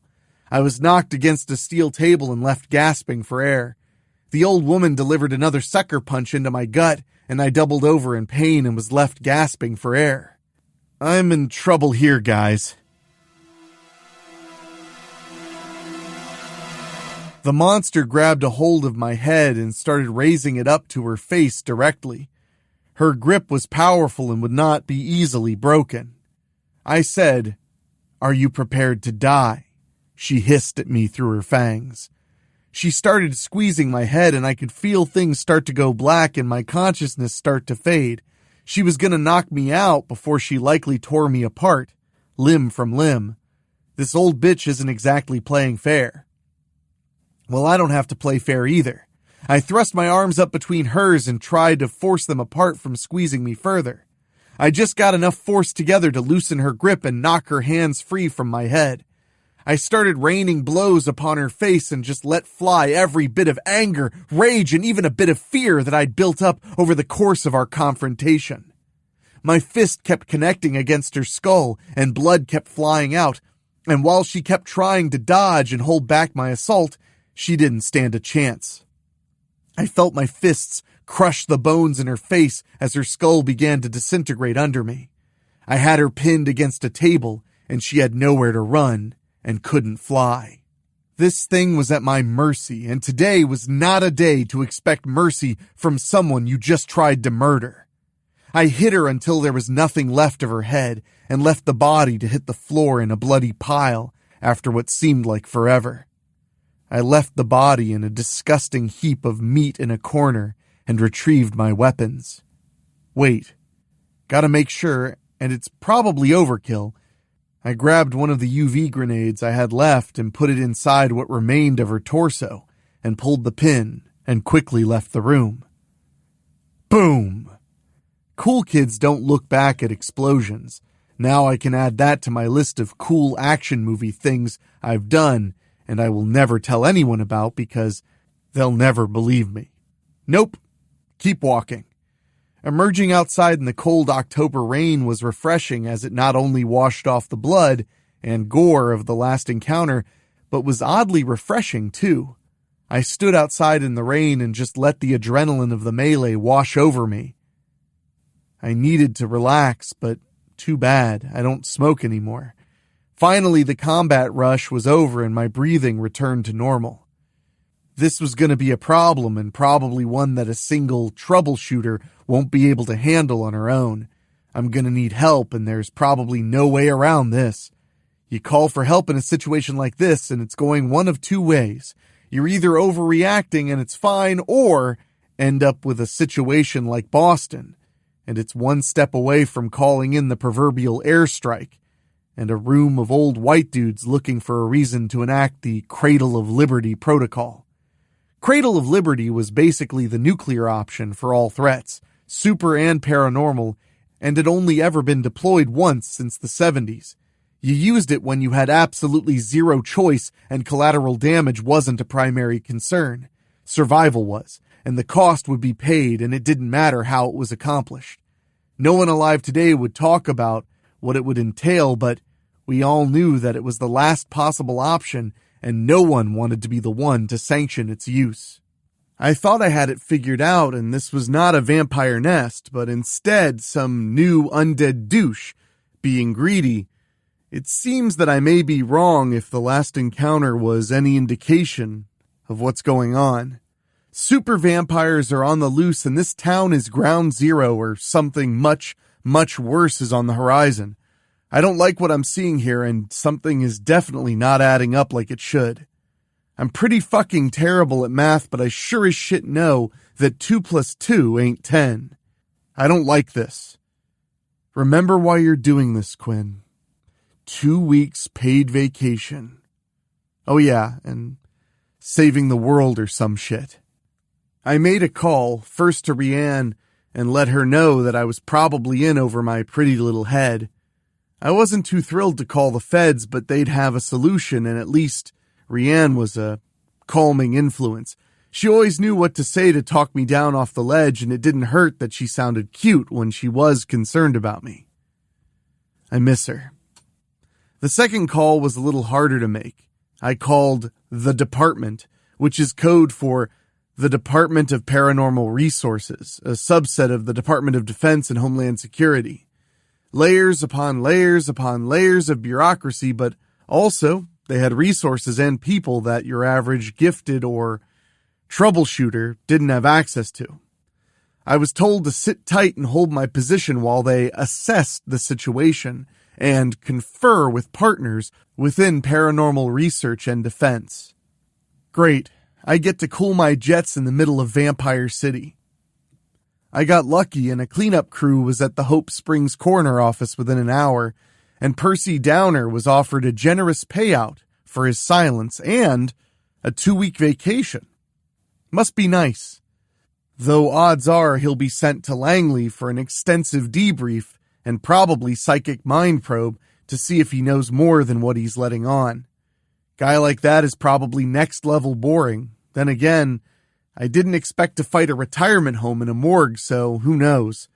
Enjoy Virginia. I drove away from the coroner's office and pulled up in a nearby hotel and booked a room.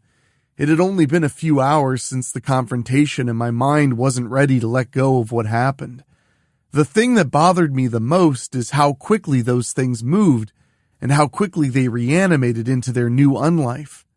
The real question that bothered me is, why didn't this happen before with the other victims? Why was this happening now? There has to be a reason for it. Was there a new vampire lord attempting to make a nest in this town? How does the superpowered angle figure into it? Was someone, or worse, something, creating a vampire super hybrid? What in the hell was happening in Hope Springs, New York? I laid down in the hotel's uncomfortable bed and put my head down on the pillow and felt every bump and bruise from today's encounter. My wounds would heal by morning, but still, that old lady tossed me around pretty good, and if I hadn't gotten a lucky break, I'm sure she'd be picking me out of her fangs right now. I could have died today. I got lucky. Or I got sloppy. Drifting off to a strange and unusual sleep, I passed out and had nightmares all night. The following morning, I was awakened by my phone ringing off the hook and about 30 missed calls. I tried to get my eyes to focus on the tiny screen and see who had called. It was Rianne. I called her back and immediately I knew something was wrong from the second she answered the other line. Where the hell have you been? I've been trying to call you all night. Are you okay? Are you all right? What the hell happened to you? I tried to sound cool and brave, but I get the feeling she wasn't in the mood for my particular brand of humor. Well, I went to the morgue to see a corpse and got jumped by 3 of them instead. She exhaled loudly. I could tell it was a mix between frustration and relief. Are you okay, Quinn? Talk to me. Rianne's voice had this thing in it that made you want to confess what you were really feeling, especially when you didn't want to. Honestly, no, I'm not. Something is pretty fucked up here in upstate New York. One of those things almost got the best of me.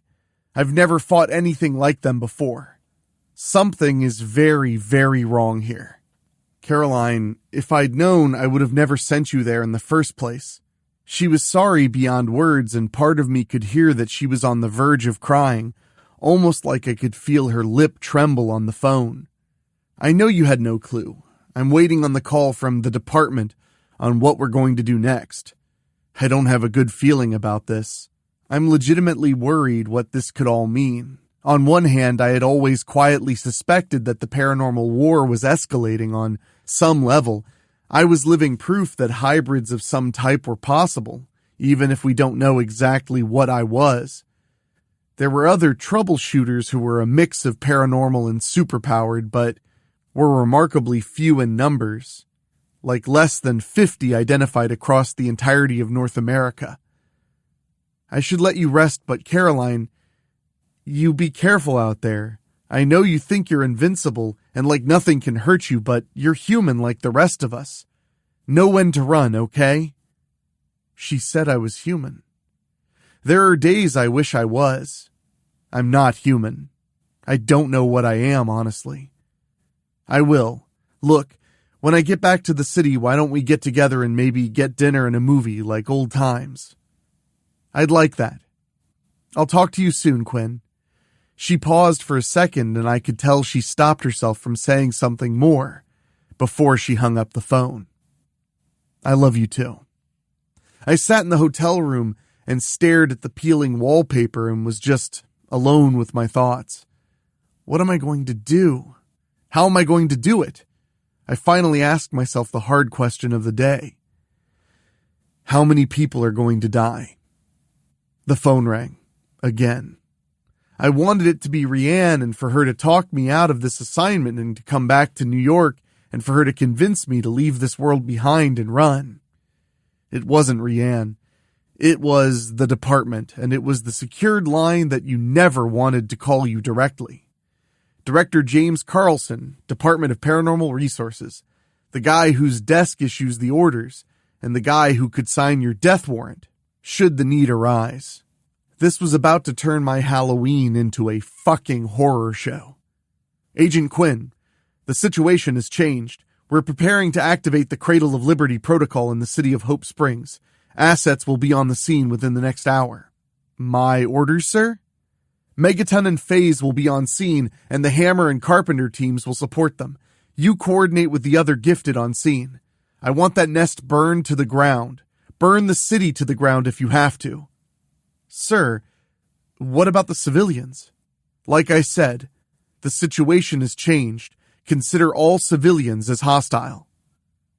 What in the fuck did he just say? Were they really going to activate the Cradle of Liberty protocol? What the hell did they even mean? The line went dead and a text message appeared with a set of coordinates and a timestamp of 1 hour. Oh fuck, this was it, wasn't it? The paranormal war just escalated. An hour later, I was at the arranged meeting place and the air was grim. It was a small farmhouse that had been requisitioned for use as a staging area. Soldiers, heavy equipment, and helicopters, and the supers showed up. Before the world changed 50 years ago, superheroes wore colorful costumes and capes and were larger than life and existed purely as fiction. Now, in the time of Kevlar, synthetic fabrics and utility ruled the day, and it was less tights and spandex and more tactical gear with a few colorful adornments. A few of the more outlandish supers wore stuff that people only wore at Halloween, but most were modest about their abilities. It should be noted that very few people can successfully pull off wearing a cape and actually have it look cool. A group of about 12 of us stood by the barn and watched as a man descended from the sky with a purple cape billowing behind him very dramatically. Megaton always knew he had to make an entrance and always made sure that you knew he was on the scene and that he was the best and brightest of all the gifted world. I didn't care for him, but I couldn't deny how powerful he was. Strong, tougher than me, and a unique ability to repel the force used against him.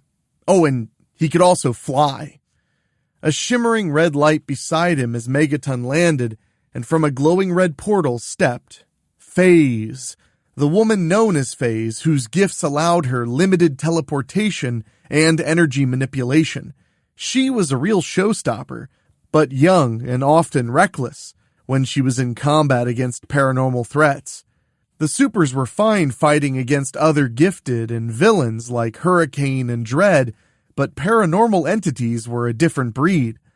The last super to arrive pulled up on a tricked-out motorcycle. He was a combat expert known as mnemonic.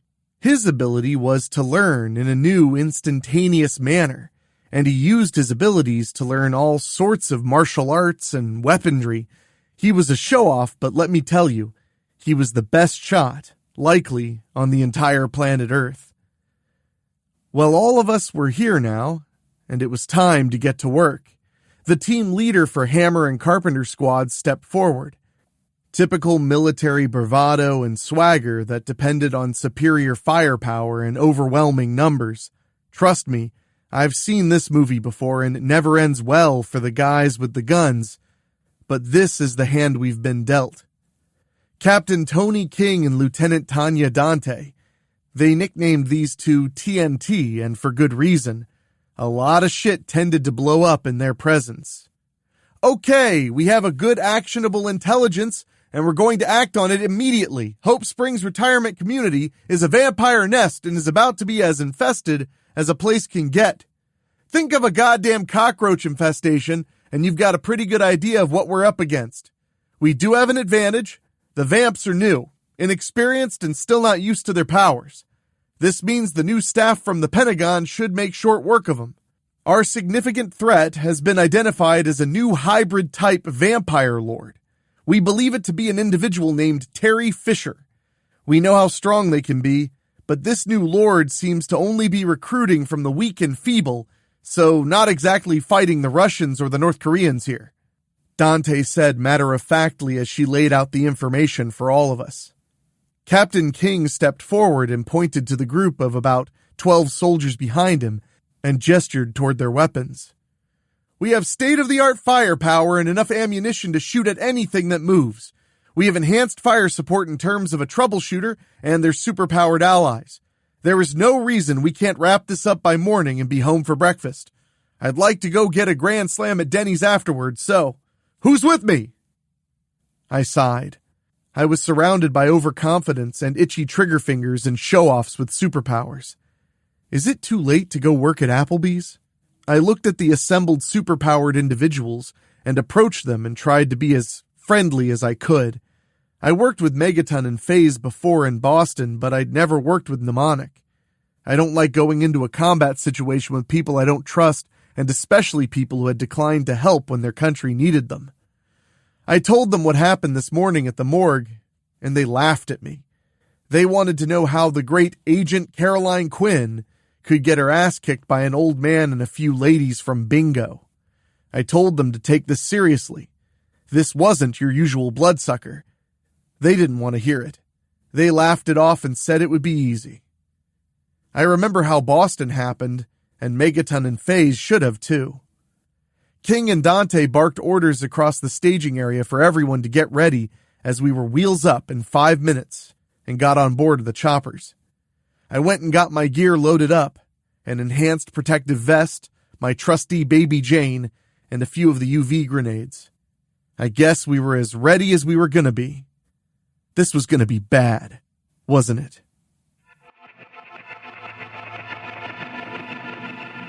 As the helicopters flew over Hope Springs, it was kind of pretty, in a sense. It was Halloween night and trick-or-treaters could be seen walking down the streets with their parents or friends. This town had no idea what was happening in it. You could almost feel the sense of fun and joy that people were having. I wish I didn't have to bring hell to this little place, but it can't be helped. The 2 aircraft cut through the night sky and headed towards the retirement home, and presumably where this was going to end. I glanced out the side door and saw Megaton keeping pace with us. Megaton still had that stupid, overconfident smile on his face. One of the things I learned very early on in my career was never underestimate your enemy, no matter how weak they appear. An enemy is most dangerous when they are cornered, and especially when they're on their own turf. We started to begin our descent onto the lawn of the retirement home, which was a 2-story structure that looked like it was built fairly recently. It looked super modern and almost out of place for a town that looks like it was taken out of a postcard advertising for rural charm. Captain King slid the side door open of the helicopter and looked back at all of us in his command and patted his weapon. "Okay, kids, it's time to visit Grandpa." He cheered as he pulled down his night vision goggles above his eyes. No sooner did the words leave his mouth. Things began to go immediately wrong. King was yanked out of the door and thrown screaming towards the ground by an unseen assailant. Everyone couldn't comprehend what just happened to the Hammer Squad commander, and everyone's jaw was just hanging open. Panic was not unlike fire. When panic spreads uncontrolled, it spreads fast, just like a forest blaze. Suddenly, without warning, the helicopter lurched forward and pitched itself towards the ground in an out-of-control spiral. Soldiers fell out of the open hatch door and tumbled to their deaths. You are not surviving that kind of a fall with that kind of force. I held on to my seat as best I could and tried to unlatch my safety harness. I needed out, fast. We smashed into the ground hard, and glass and metal flew everywhere as the helicopter split apart from the impact. Fire and small explosions happened all around us as we skidded across the lawn and finally came to a stop when we hit the entranceway of the structure. My safety harness and enhanced durability probably kept me alive. Probably. Everyone else was not so lucky. The other soldiers who were still in their seats did not survive the crash. One of them seemed to have caught shrapnel to the face and neck. The other had her neck snapped by the force of the crash, and another soldier whose face I couldn't see had been messily disemboweled by a piece of debris. I could hear the other craft land safely, and then I heard the sounds of gunfire outside, and people screaming. Time to go! I escaped my harness and the wreckage of the crash and pushed my way out of the shattered helicopter. The others had landed safely, but it didn't matter as they were completely surrounded by flying creatures and they weren't shooting with any precision. They were shooting wildly and without thinking except to empty their magazines at anything that moved. If you can believe it, this is where things went from bad to worse. Tanya Dante stood back to back with Mnemonic in an attempt to keep some sense of combat awareness. The pair at least were shooting with purpose and even hitting a few of the creatures in the air and potentially even killing a few, but I couldn't be sure from all the muzzle flashes. Fall back, goddammit! Dante yelled at anyone who would listen. No sooner did she yell that something swooped out of the sky and picked her up by her shoulders and carried her into the air. The lieutenant wasn't going down without a fight, though, as she kept firing her weapon as she ascended into the sky with her captor. The monster used its tremendous strength to throw her against a second-story building wall with enough force to shatter concrete. Mnemonic looked at me in utter terror and started to run away from the fight. He didn't make it 50 feet before he was swarmed. The creatures tore the poor hero to pieces within seconds, and fountains of blood spewed from what remained of his body. "That's enough!" A powerful voice echoed across the battlefield, and for a second, everyone stopped fighting and shooting, and all eyes focused in that direction. A person in medical scrubs emerged from behind the crashed helicopter near the entrance and started walking towards the center of all of us. The shimmering light distortion appeared beside this new stranger, and FaZe stepped out and started to engage in hand-to-hand combat with his new enemy. She started kicking and punching, with her attacks enhanced with her bioelectric energy, and while spectacular looking, it didn't seem to hurt this person at all. They just kept walking towards the middle of the battleground. They kept walking towards me. "Stand still, fucker!" FaZe yelled as she kept up, but none of her attacks seemed to affect them. Finally, enough light was present that I could get a good look at this person in the scrubs. It was a man in his early 20s, or maybe mid-20s at most. He walked with a stride and purpose that someone who knows they're untouchable does. FaZe stood in front of him and cupped her hands together and thrust them forward and hurled a huge bolt of blue crackling lightning. The discharge filled the air with so much power that I could feel my hair pick up on a static charge.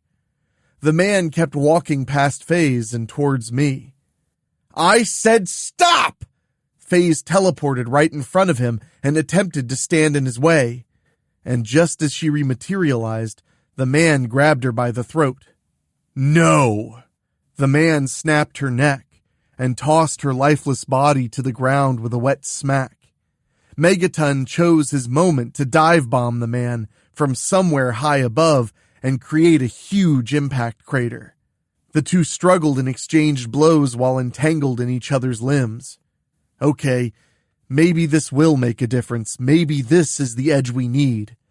Megaton grabbed hold of the man and flew straight up into the sky out of sight, and for a moment, everyone stopped again, absolutely transfixed by what happened.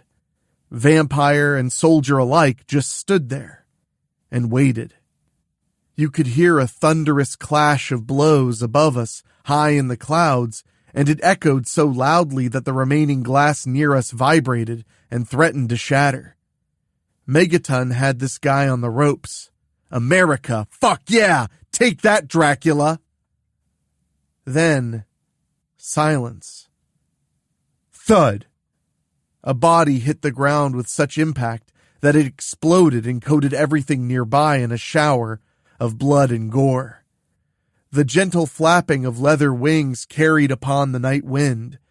The man in the scrubs had transformed into his monstrous and vicious vampire lord form. In his left hand, he held what was left of Megaton's head. He smiled as he held it and looked at me as he took a bite out of Megaton's face and chewed on his flesh. "Finish the others off. Leave this one to me," he quietly whispered, and no sooner did those words leave his ashen gray lips than the other soldiers fell silent as they too joined their friends as killed in action. "This is it, Caroline Quinn. This is where you die. Rianne, I'm sorry I wasn't better to you." The menacing vampire lord flew right down in front of me and stood up to his full hulking height and towered above me. Jesus, this guy was huge. We share the same blood, you and I. We're the next step in ascending what humanity can be. We are better than the cattle around us. Great. Not only am I going to die here, but I have to listen to this dickhead monologue before he kills me. Or something worse. Think. Okay, maybe that'll work. A piece of the shredded helicopter, about as long as a baseball bat and sharp as hell, I can probably reach it, if I can keep this idiot talking and inching me backwards. How are we alike, exactly? I'm not exactly feeling the whole undead vibe or looking like something from a horror movie. Keep him talking. I've known about others like you for a long time. You aren't as special as you think. You're what was created long ago by those who helped us escape the confinements of the void. Okay, I have no fucking clue what this guy is talking about. I know who I am, and more or less where I came from. Right? I slowly back up and keep my eye on a piece of shrapnel I'm hoping to turn into a weapon. Void, huh? Sounds like a nightclub. Your attempts at delaying your fate are amusing, but it stops here. Join others like yourself and take your place at the unholy throne, at the head of humanity. Turn this diseased world into a paradise for those wronged by that from above. I am not getting into a religious debate with this goddamn monster. I stop, and I can feel my hand touch the hot steel of the shrapnel. You know what? I'm good. I grab the piece of metal like a sword and absolutely throw all of my momentum into a forward swing at this thing's head. It blocks the strike with its clawed hand. Oh shit. It gets a solid grip on my left arm and breaks it at the wrist and throws me aside roughly. I tumble toward the helicopter near the entranceway and skid right into the doorframe. The vampire lord continues advancing towards me. Okay, that didn't work. I quickly assessed my situation, and I got one last Hail Mary, as it were. Just inside the wreckage is one of the helicopter-mounted weapons, and it looks relatively intact despite its crash. The barrel appears to be fine, and it seems spooled up to the magazine. I start crawling my way inside the crash and try my best not to get burned by the dying fires. You chose to hide like a coward rather than live as a god among mortals? Okay, it's time to shut the fuck up. I pull myself forward and aim the mounted minigun out the ruined door and squeeze the triggers on both sides of the weapon. It hums to life with an electric whirl as it begins to spin its rotating barrels. This minigun fires more of the enhanced ammo, except it's 7.62, which means that our vampire lord friend pretty much liquefies when I hit him with hundreds of rounds, if not thousands of rounds per minute. He doesn't even have a chance to look surprised before I completely turn him into paste. There isn't much left of him besides a pair of shoes, and I'm totally okay with that. Silence fills the air once again as soon as I stop firing, and the barrels wind down as the electric motor disengages. I won. I take myself outside of the ruined chopper and back outside into the night once again. I stand up and cradle my broken wrist and notice a distinct lack of undead in my immediate area. I fiddle inside my vest and look for my phone and call in to Director Carlson. Agent Quinn here. Operation a success. Vampire Lord eliminated. The other vampires escaped. My team is gone. Everyone is gone. Megaton, Phase, Mnemonic. Everyone except me. This wasn't a success. Not by a long shot. Understood. Beginning Cradle of Liberty protocol. Your country thanks you for your service, Agent Quinn.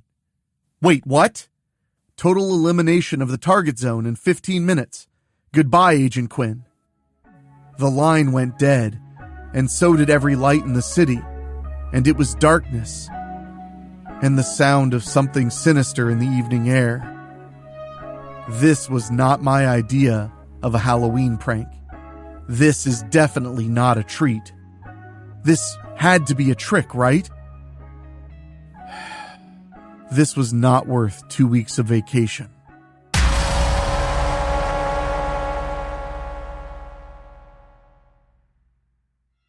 Inbetween by Shane Migliavacca. Ruby Salazar felt herself slipping. She gripped the wood armrests of the chair in the waiting room. She jolted awake from her quick nap, only to lock her eyes on a wildly grinning face painted on a large, illuminated plastic pumpkin sitting on a nearby desk. "You have somebody coming for you, hun?" the ultrasound tech asked as she smiled gently at Ruby.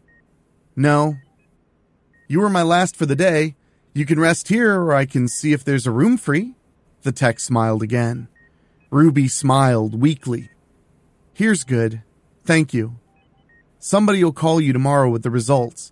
If you need anything, I'll be at my desk." The tech left, leaving Ruby alone. Alone in a medical nightmare on Halloween of all days. A light in the corner of the waiting room flickered and buzzed softly, crying out for a replacement. The tech sat down at her desk, the seat creaking under her. Ruby sunk down in her chair as she pulled up the hood of her black sweatshirt to cover her head. Closing her eyes, she allowed herself to drift off. She started to slip again. Her head was spinning. Her body felt as if it was melting into the chair.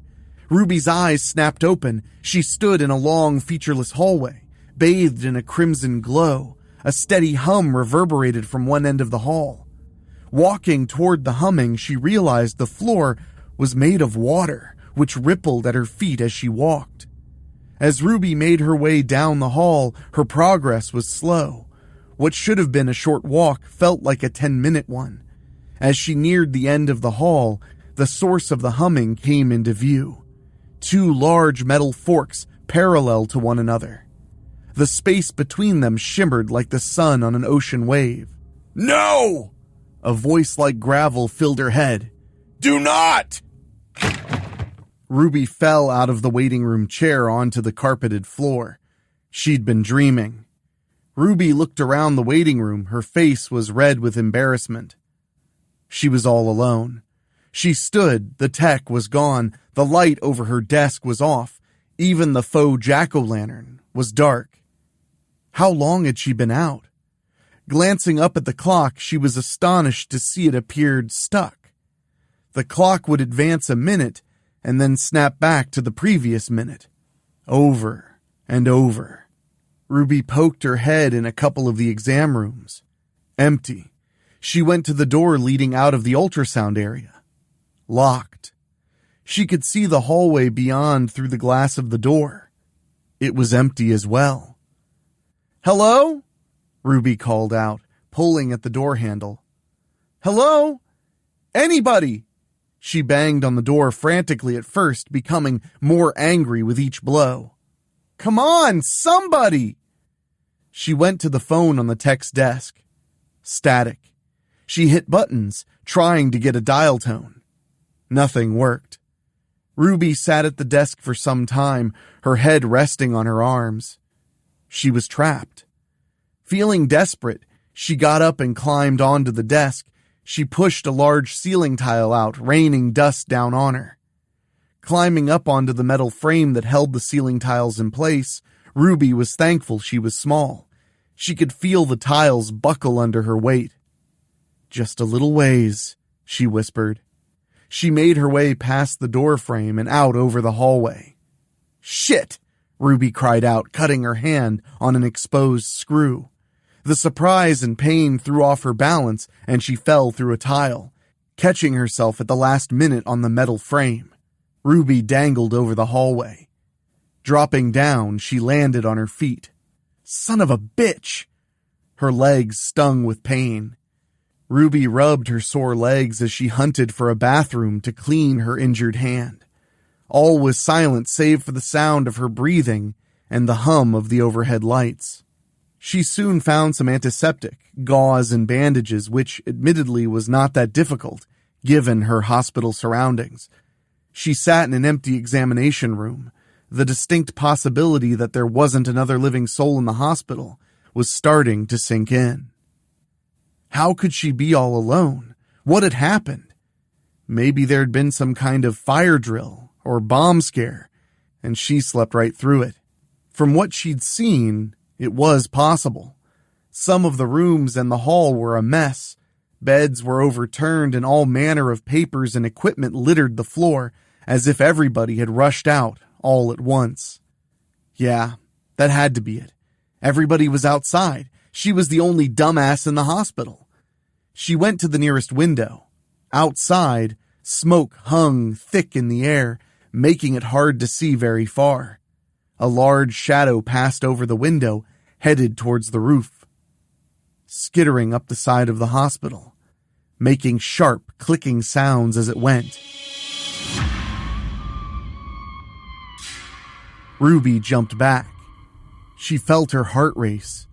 That hadn't been her imagination. There had been something out there. Sitting behind the desk at the third-floor nurse's station, Ruby pondered her next move. She picked up the receiver at the desk. Instead of a dial tone, there was a constant howl of static. Next, she tried the computer, which flickered with a blank, bright red screen when Ruby tried to log on. No hope there. From somewhere on the other end of the floor, something crashed to the ground in a loud, metallic bang. Ruby jumped up from her chair, knocking it over. That thing. Had it come looking for her? She dropped down, hiding behind the desk. There was a sharp click-clack that grew closer and closer. Ruby had to calm herself as she felt her heart start to race. There was another loud crash as something fell to the floor. A stale, rotting smell grew stronger, causing her to involuntarily gag. The click-clack stopped. Had it heard? Pulling herself under the desk, she waited, trying not to breathe. Something knocked the phone receiver from its cradle. It swung back and forth briefly, before the whole thing smashed to the floor. The phone was quickly followed by the computer keyboard and monitor. Ruby stifled her urge to cry out. A shadow fell over the floor in front of her, before retreating. Suddenly there was a deafening scraping sound as something tried to pull the desk apart. She screamed and scrambled away from the desk, only to come face to face with the beast stalking her. 6 red eyes stared back at Ruby from a thing that looked like a mad scientist had mashed a spider and a crab together.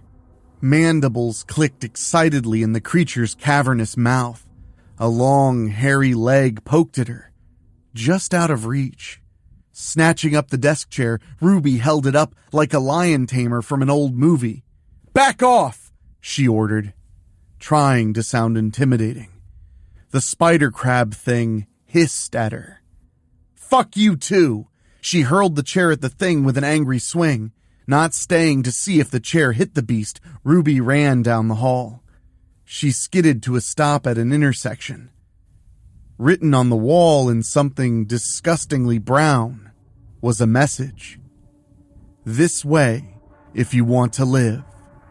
Under the message was a crudely drawn arrow pointing left. And left she went. The spider crab thing screeched as it skittered down the hall in pursuit. Ruby bounded down a couple of flights of stairs, following another arrow. She stopped to catch her breath. How many levels did the damn hospital have? 2 more flights and she reached the bottom. A single metal door greeted her.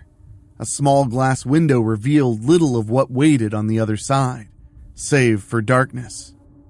Up above came the sound of something pounding against one of the metal doors. Fuck it. She pulled the door open, stepping into a dimly lit corridor. Broken glass crackled under her feet. Ruby pressed on until she came to a door. Opening the door caused something to clang loudly. Looking up, there was an empty metal can hanging down. It swung back and forth, banging on the door. Inside was some kind of storage area. Metal chairs and trays were haphazardly jammed into the room. The next room had the same kind of can in the doorway rig. Larger than the previous room, this one was a boiler room. Water dripped from pipes and steam hissed out of metal floor grates. Ruby shivered. It was something from a nightmare. This whole thing was. A flicker of light from the far end of the room caught her eye. In a small area behind the rusty, rumbling boiler was some kind of shrine. Trinkets, jewelry, faded photos, even bits of hair hung on the stained wall. "What the hell?" she muttered. "What do you have?" a man's gruff voice asked. Ruby spun around. A large, scraggly man stood, waiting. His long, thinning hair was pulled back into a ponytail, and he wore stained and faded janitor's coveralls. "You work here?" Ruby asked, trying not to sound scared. "Forever and a day," the man replied. "Custodial technician. That's their bullshit term for janitor," he chuckled. "Makes them feel better when I have to clean the shitter." "What's going on? Everybody's gone and there's a monster." The man nodded. "You fell through a crack. You're stuck." "Stuck? Stuck where?" "Out of time. Another world. Hell. Take your pick." Ruby felt weak. Leaning against the wall, she tried to make sense of what he told her. "Well, you want to get out of here?" The janitor grumbled after a few minutes. Yeah, I want to get out of here." "Good. I don't want a roommate. It's simple. You pay me, I show you the way." "Pay?" She shivered. "I want food or something important to you. Something with meaning. A story. I collect them." He pointed to the shrine. "People that pass through here gives me a bit of living again. The only things in this hospital are me and those hissing bastards up there." Ruby rummaged through her pockets. "What if someone doesn't have something to pay you?" The man licked his lips and flashed her a greasy smile. "Then I send you on your way. And the way you were blundering through here, they'll get you. Lickety-split. Or you go and bring me something from up there." "Shit," Ruby whispered. Ruby pushed roughly past the janitor. She hadn't eaten in some time and it was starting to affect her mood. Maybe she could mug a trick-or-treater for some candy on her way home. If this nightmare ever ends, that is, she thought. She opened the door across from the boiler room. "If you're looking for the way out, won't do no good. It's locked. And I got the key." The janitor chuckled. "If I'm going back up there, I'm getting something to defend myself. Wouldn't happen to have a rocket launcher, would you?" This made the man laugh harder. Inside the room, there were some old folded tables and rusty IV stands. Grabbing one of the stands, Ruby swung it, feeling its weight in her hands. It could work. Ruby could feel the bemused janitor watching her. Next, she needed something sharp. In a utility closet, she found a broken floor lamp. Ruby carefully unscrewed the long glass light bulb tube. Using a thick rag for protection, she smashed the tube against a wall to create a jagged glass shard. Carrying her finds back to the boiler room, Ruby cleared a space on a work table. She removed the metal pole from the IV stand base, laying it on the table. Taking the duct tape the janitor had grudgingly provided, she firmly wrapped and secured the sharp glass spearhead to one end. Once the glass shard was tightly bound, Ruby tested the balance and grip of the full spear. The janitor watched warily as she took a few practice jabs. "Okay," she nodded. "I'm ready." The janitor smiled. "We'll see about that."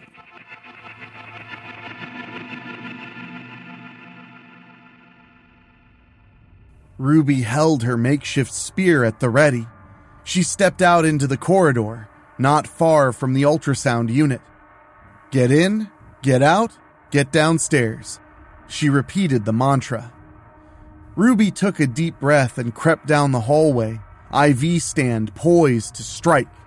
The hospital was eerily quiet, except for the buzzing of flickering fluorescent lights. She paused outside the ultrasound unit where this nightmare had started. The door was still closed, locked. She'd have to get back inside the same way she'd escaped. Dragging a gurney to the spot she'd dropped down, Ruby climbed back up into the ceiling. Before she could pull herself up, a bone-chilling screech pierced the air. The spider crab creature skittered around the corner, beady red eyes fixed on Ruby. She swung the IV stand, slashing at its hairy legs. The creature recoiled with an angry hiss. "Back off, ugly!" Ruby shouted, brandishing her makeshift spear from atop the gurney. She jabbed at the thing's eyes as the gurney wobbled under her. It was useless fighting it here. She needed to get on the other side of that door. Throwing the spear at the thing's eyes, Ruby leapt for the opening in the ceiling. Jumping up, the creature's armored legs smashed at the ceiling as Ruby pulled herself through the spiderweb of metal that held up the ceiling tiles. By the time she made it back into the ultrasound waiting room, she felt like passing out. Her lungs burned as she gasped for air. Sitting on the edge of the receptionist's desk, Ruby tried to catch her breath. The door shook as the spider crab thing rammed it, hissing angrily on the other side. Ruby slid off the desk. She didn't have much time. The door wouldn't hold up under that monster's attack. She needed to get what she came for and get the hell out. In the doctor's office next door to the ultrasound room, there were stacks of papers and folders littering a large desk. No time to be gentle, Ruby thought, as she rummaged through them, dumping searched folders on the ground. It had to be here. Out in reception, the door began to splinter open. "Hurry!" She threw a stack of papers on the floor. Nothing there. Ruby looked up. There it was, right where the doctor had left it, after showing her. Grabbing her prize, Ruby stuffed it into her hoodie. The wood door splintered under the spider crab's attack. Ruby grabbed a chair, swinging it at the twisted monstrosity. She backed towards the ultrasound room. The door was thicker there. "Come on, you ugly son of a bitch!" It hissed at her, its demon eyes fixed on their prey. Ruby darted into the ultrasound room. The thing closed in, ready for the kill. She'd only get one shot at what she had in mind. Circling around the large bed at the center of the room, she put it between herself and the angry horror. With all the strength she could muster, Ruby pushed the large bed towards the creature, pinning the spider crab against the wall. Ruby ran for the door. Suddenly, a claw lashed out, grabbing her by the leg. Ruby let out a cry of pain as it dug into her. She furiously kicked at the thing's claw with her free leg, and when that didn't work, she kicked at the bed, ramming it repeatedly into the spider crab until it let her loose. As the beast fought to free itself, Ruby scrambled out the door, slamming it shut in her wake. Inside, the spider crab screeched in protest. Limping back, Ruby found the janitor, sitting on the floor of the boiler room. Ruby threw down the fruits of her quest, a pair of x-rays. "It's back," she revealed. "It was in remission. Not anymore. There's your story." The man nodded, then stood. "Follow me." He led her through a maze of hallways, through the inner recesses of the basement. After what seemed like forever, they arrived at a small flight of concrete steps, headed up to a set of double doors. "We had a deal," the janitor said as he pulled out a gold key on a gold chain from his coveralls. "And here we are, the exit." Ruby started up the steps and stopped. "What's on the other side of those doors?" He shrugged. "Can't say. Maybe a way back. Maybe more of the same. Maybe nothing." "Why? Why do you stay?" "I've been here a long time. It may be shitty here, but I know what I got. Besides, there's always another asshole coming through. Without me," he shrugged. The lock loudly clicked as he turned the key. "So, get going. I'm already bored of you." Ruby smiled. "Thanks." "Yup." He backed down the stairs. "Good luck." And then, she was alone. Ruby put her hand on the door. It was warm to the touch. She took a deep breath and pushed the doors open. Ruby wandered the streets, ghosts and goblins swirling around her, their gyrations fueled by sugar and mischief. But all the Halloween haunts couldn't compare to the horror she now knew existed in between our world and the world beyond.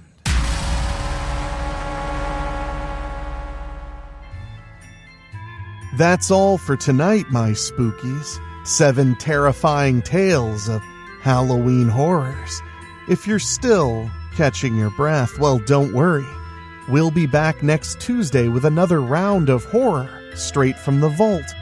But of course, there's always something scary to listen to here at Weekly Spooky in October, so make sure you're subscribed on your favorite podcasting app. And remember, tomorrow, there's a brand new story never heard before.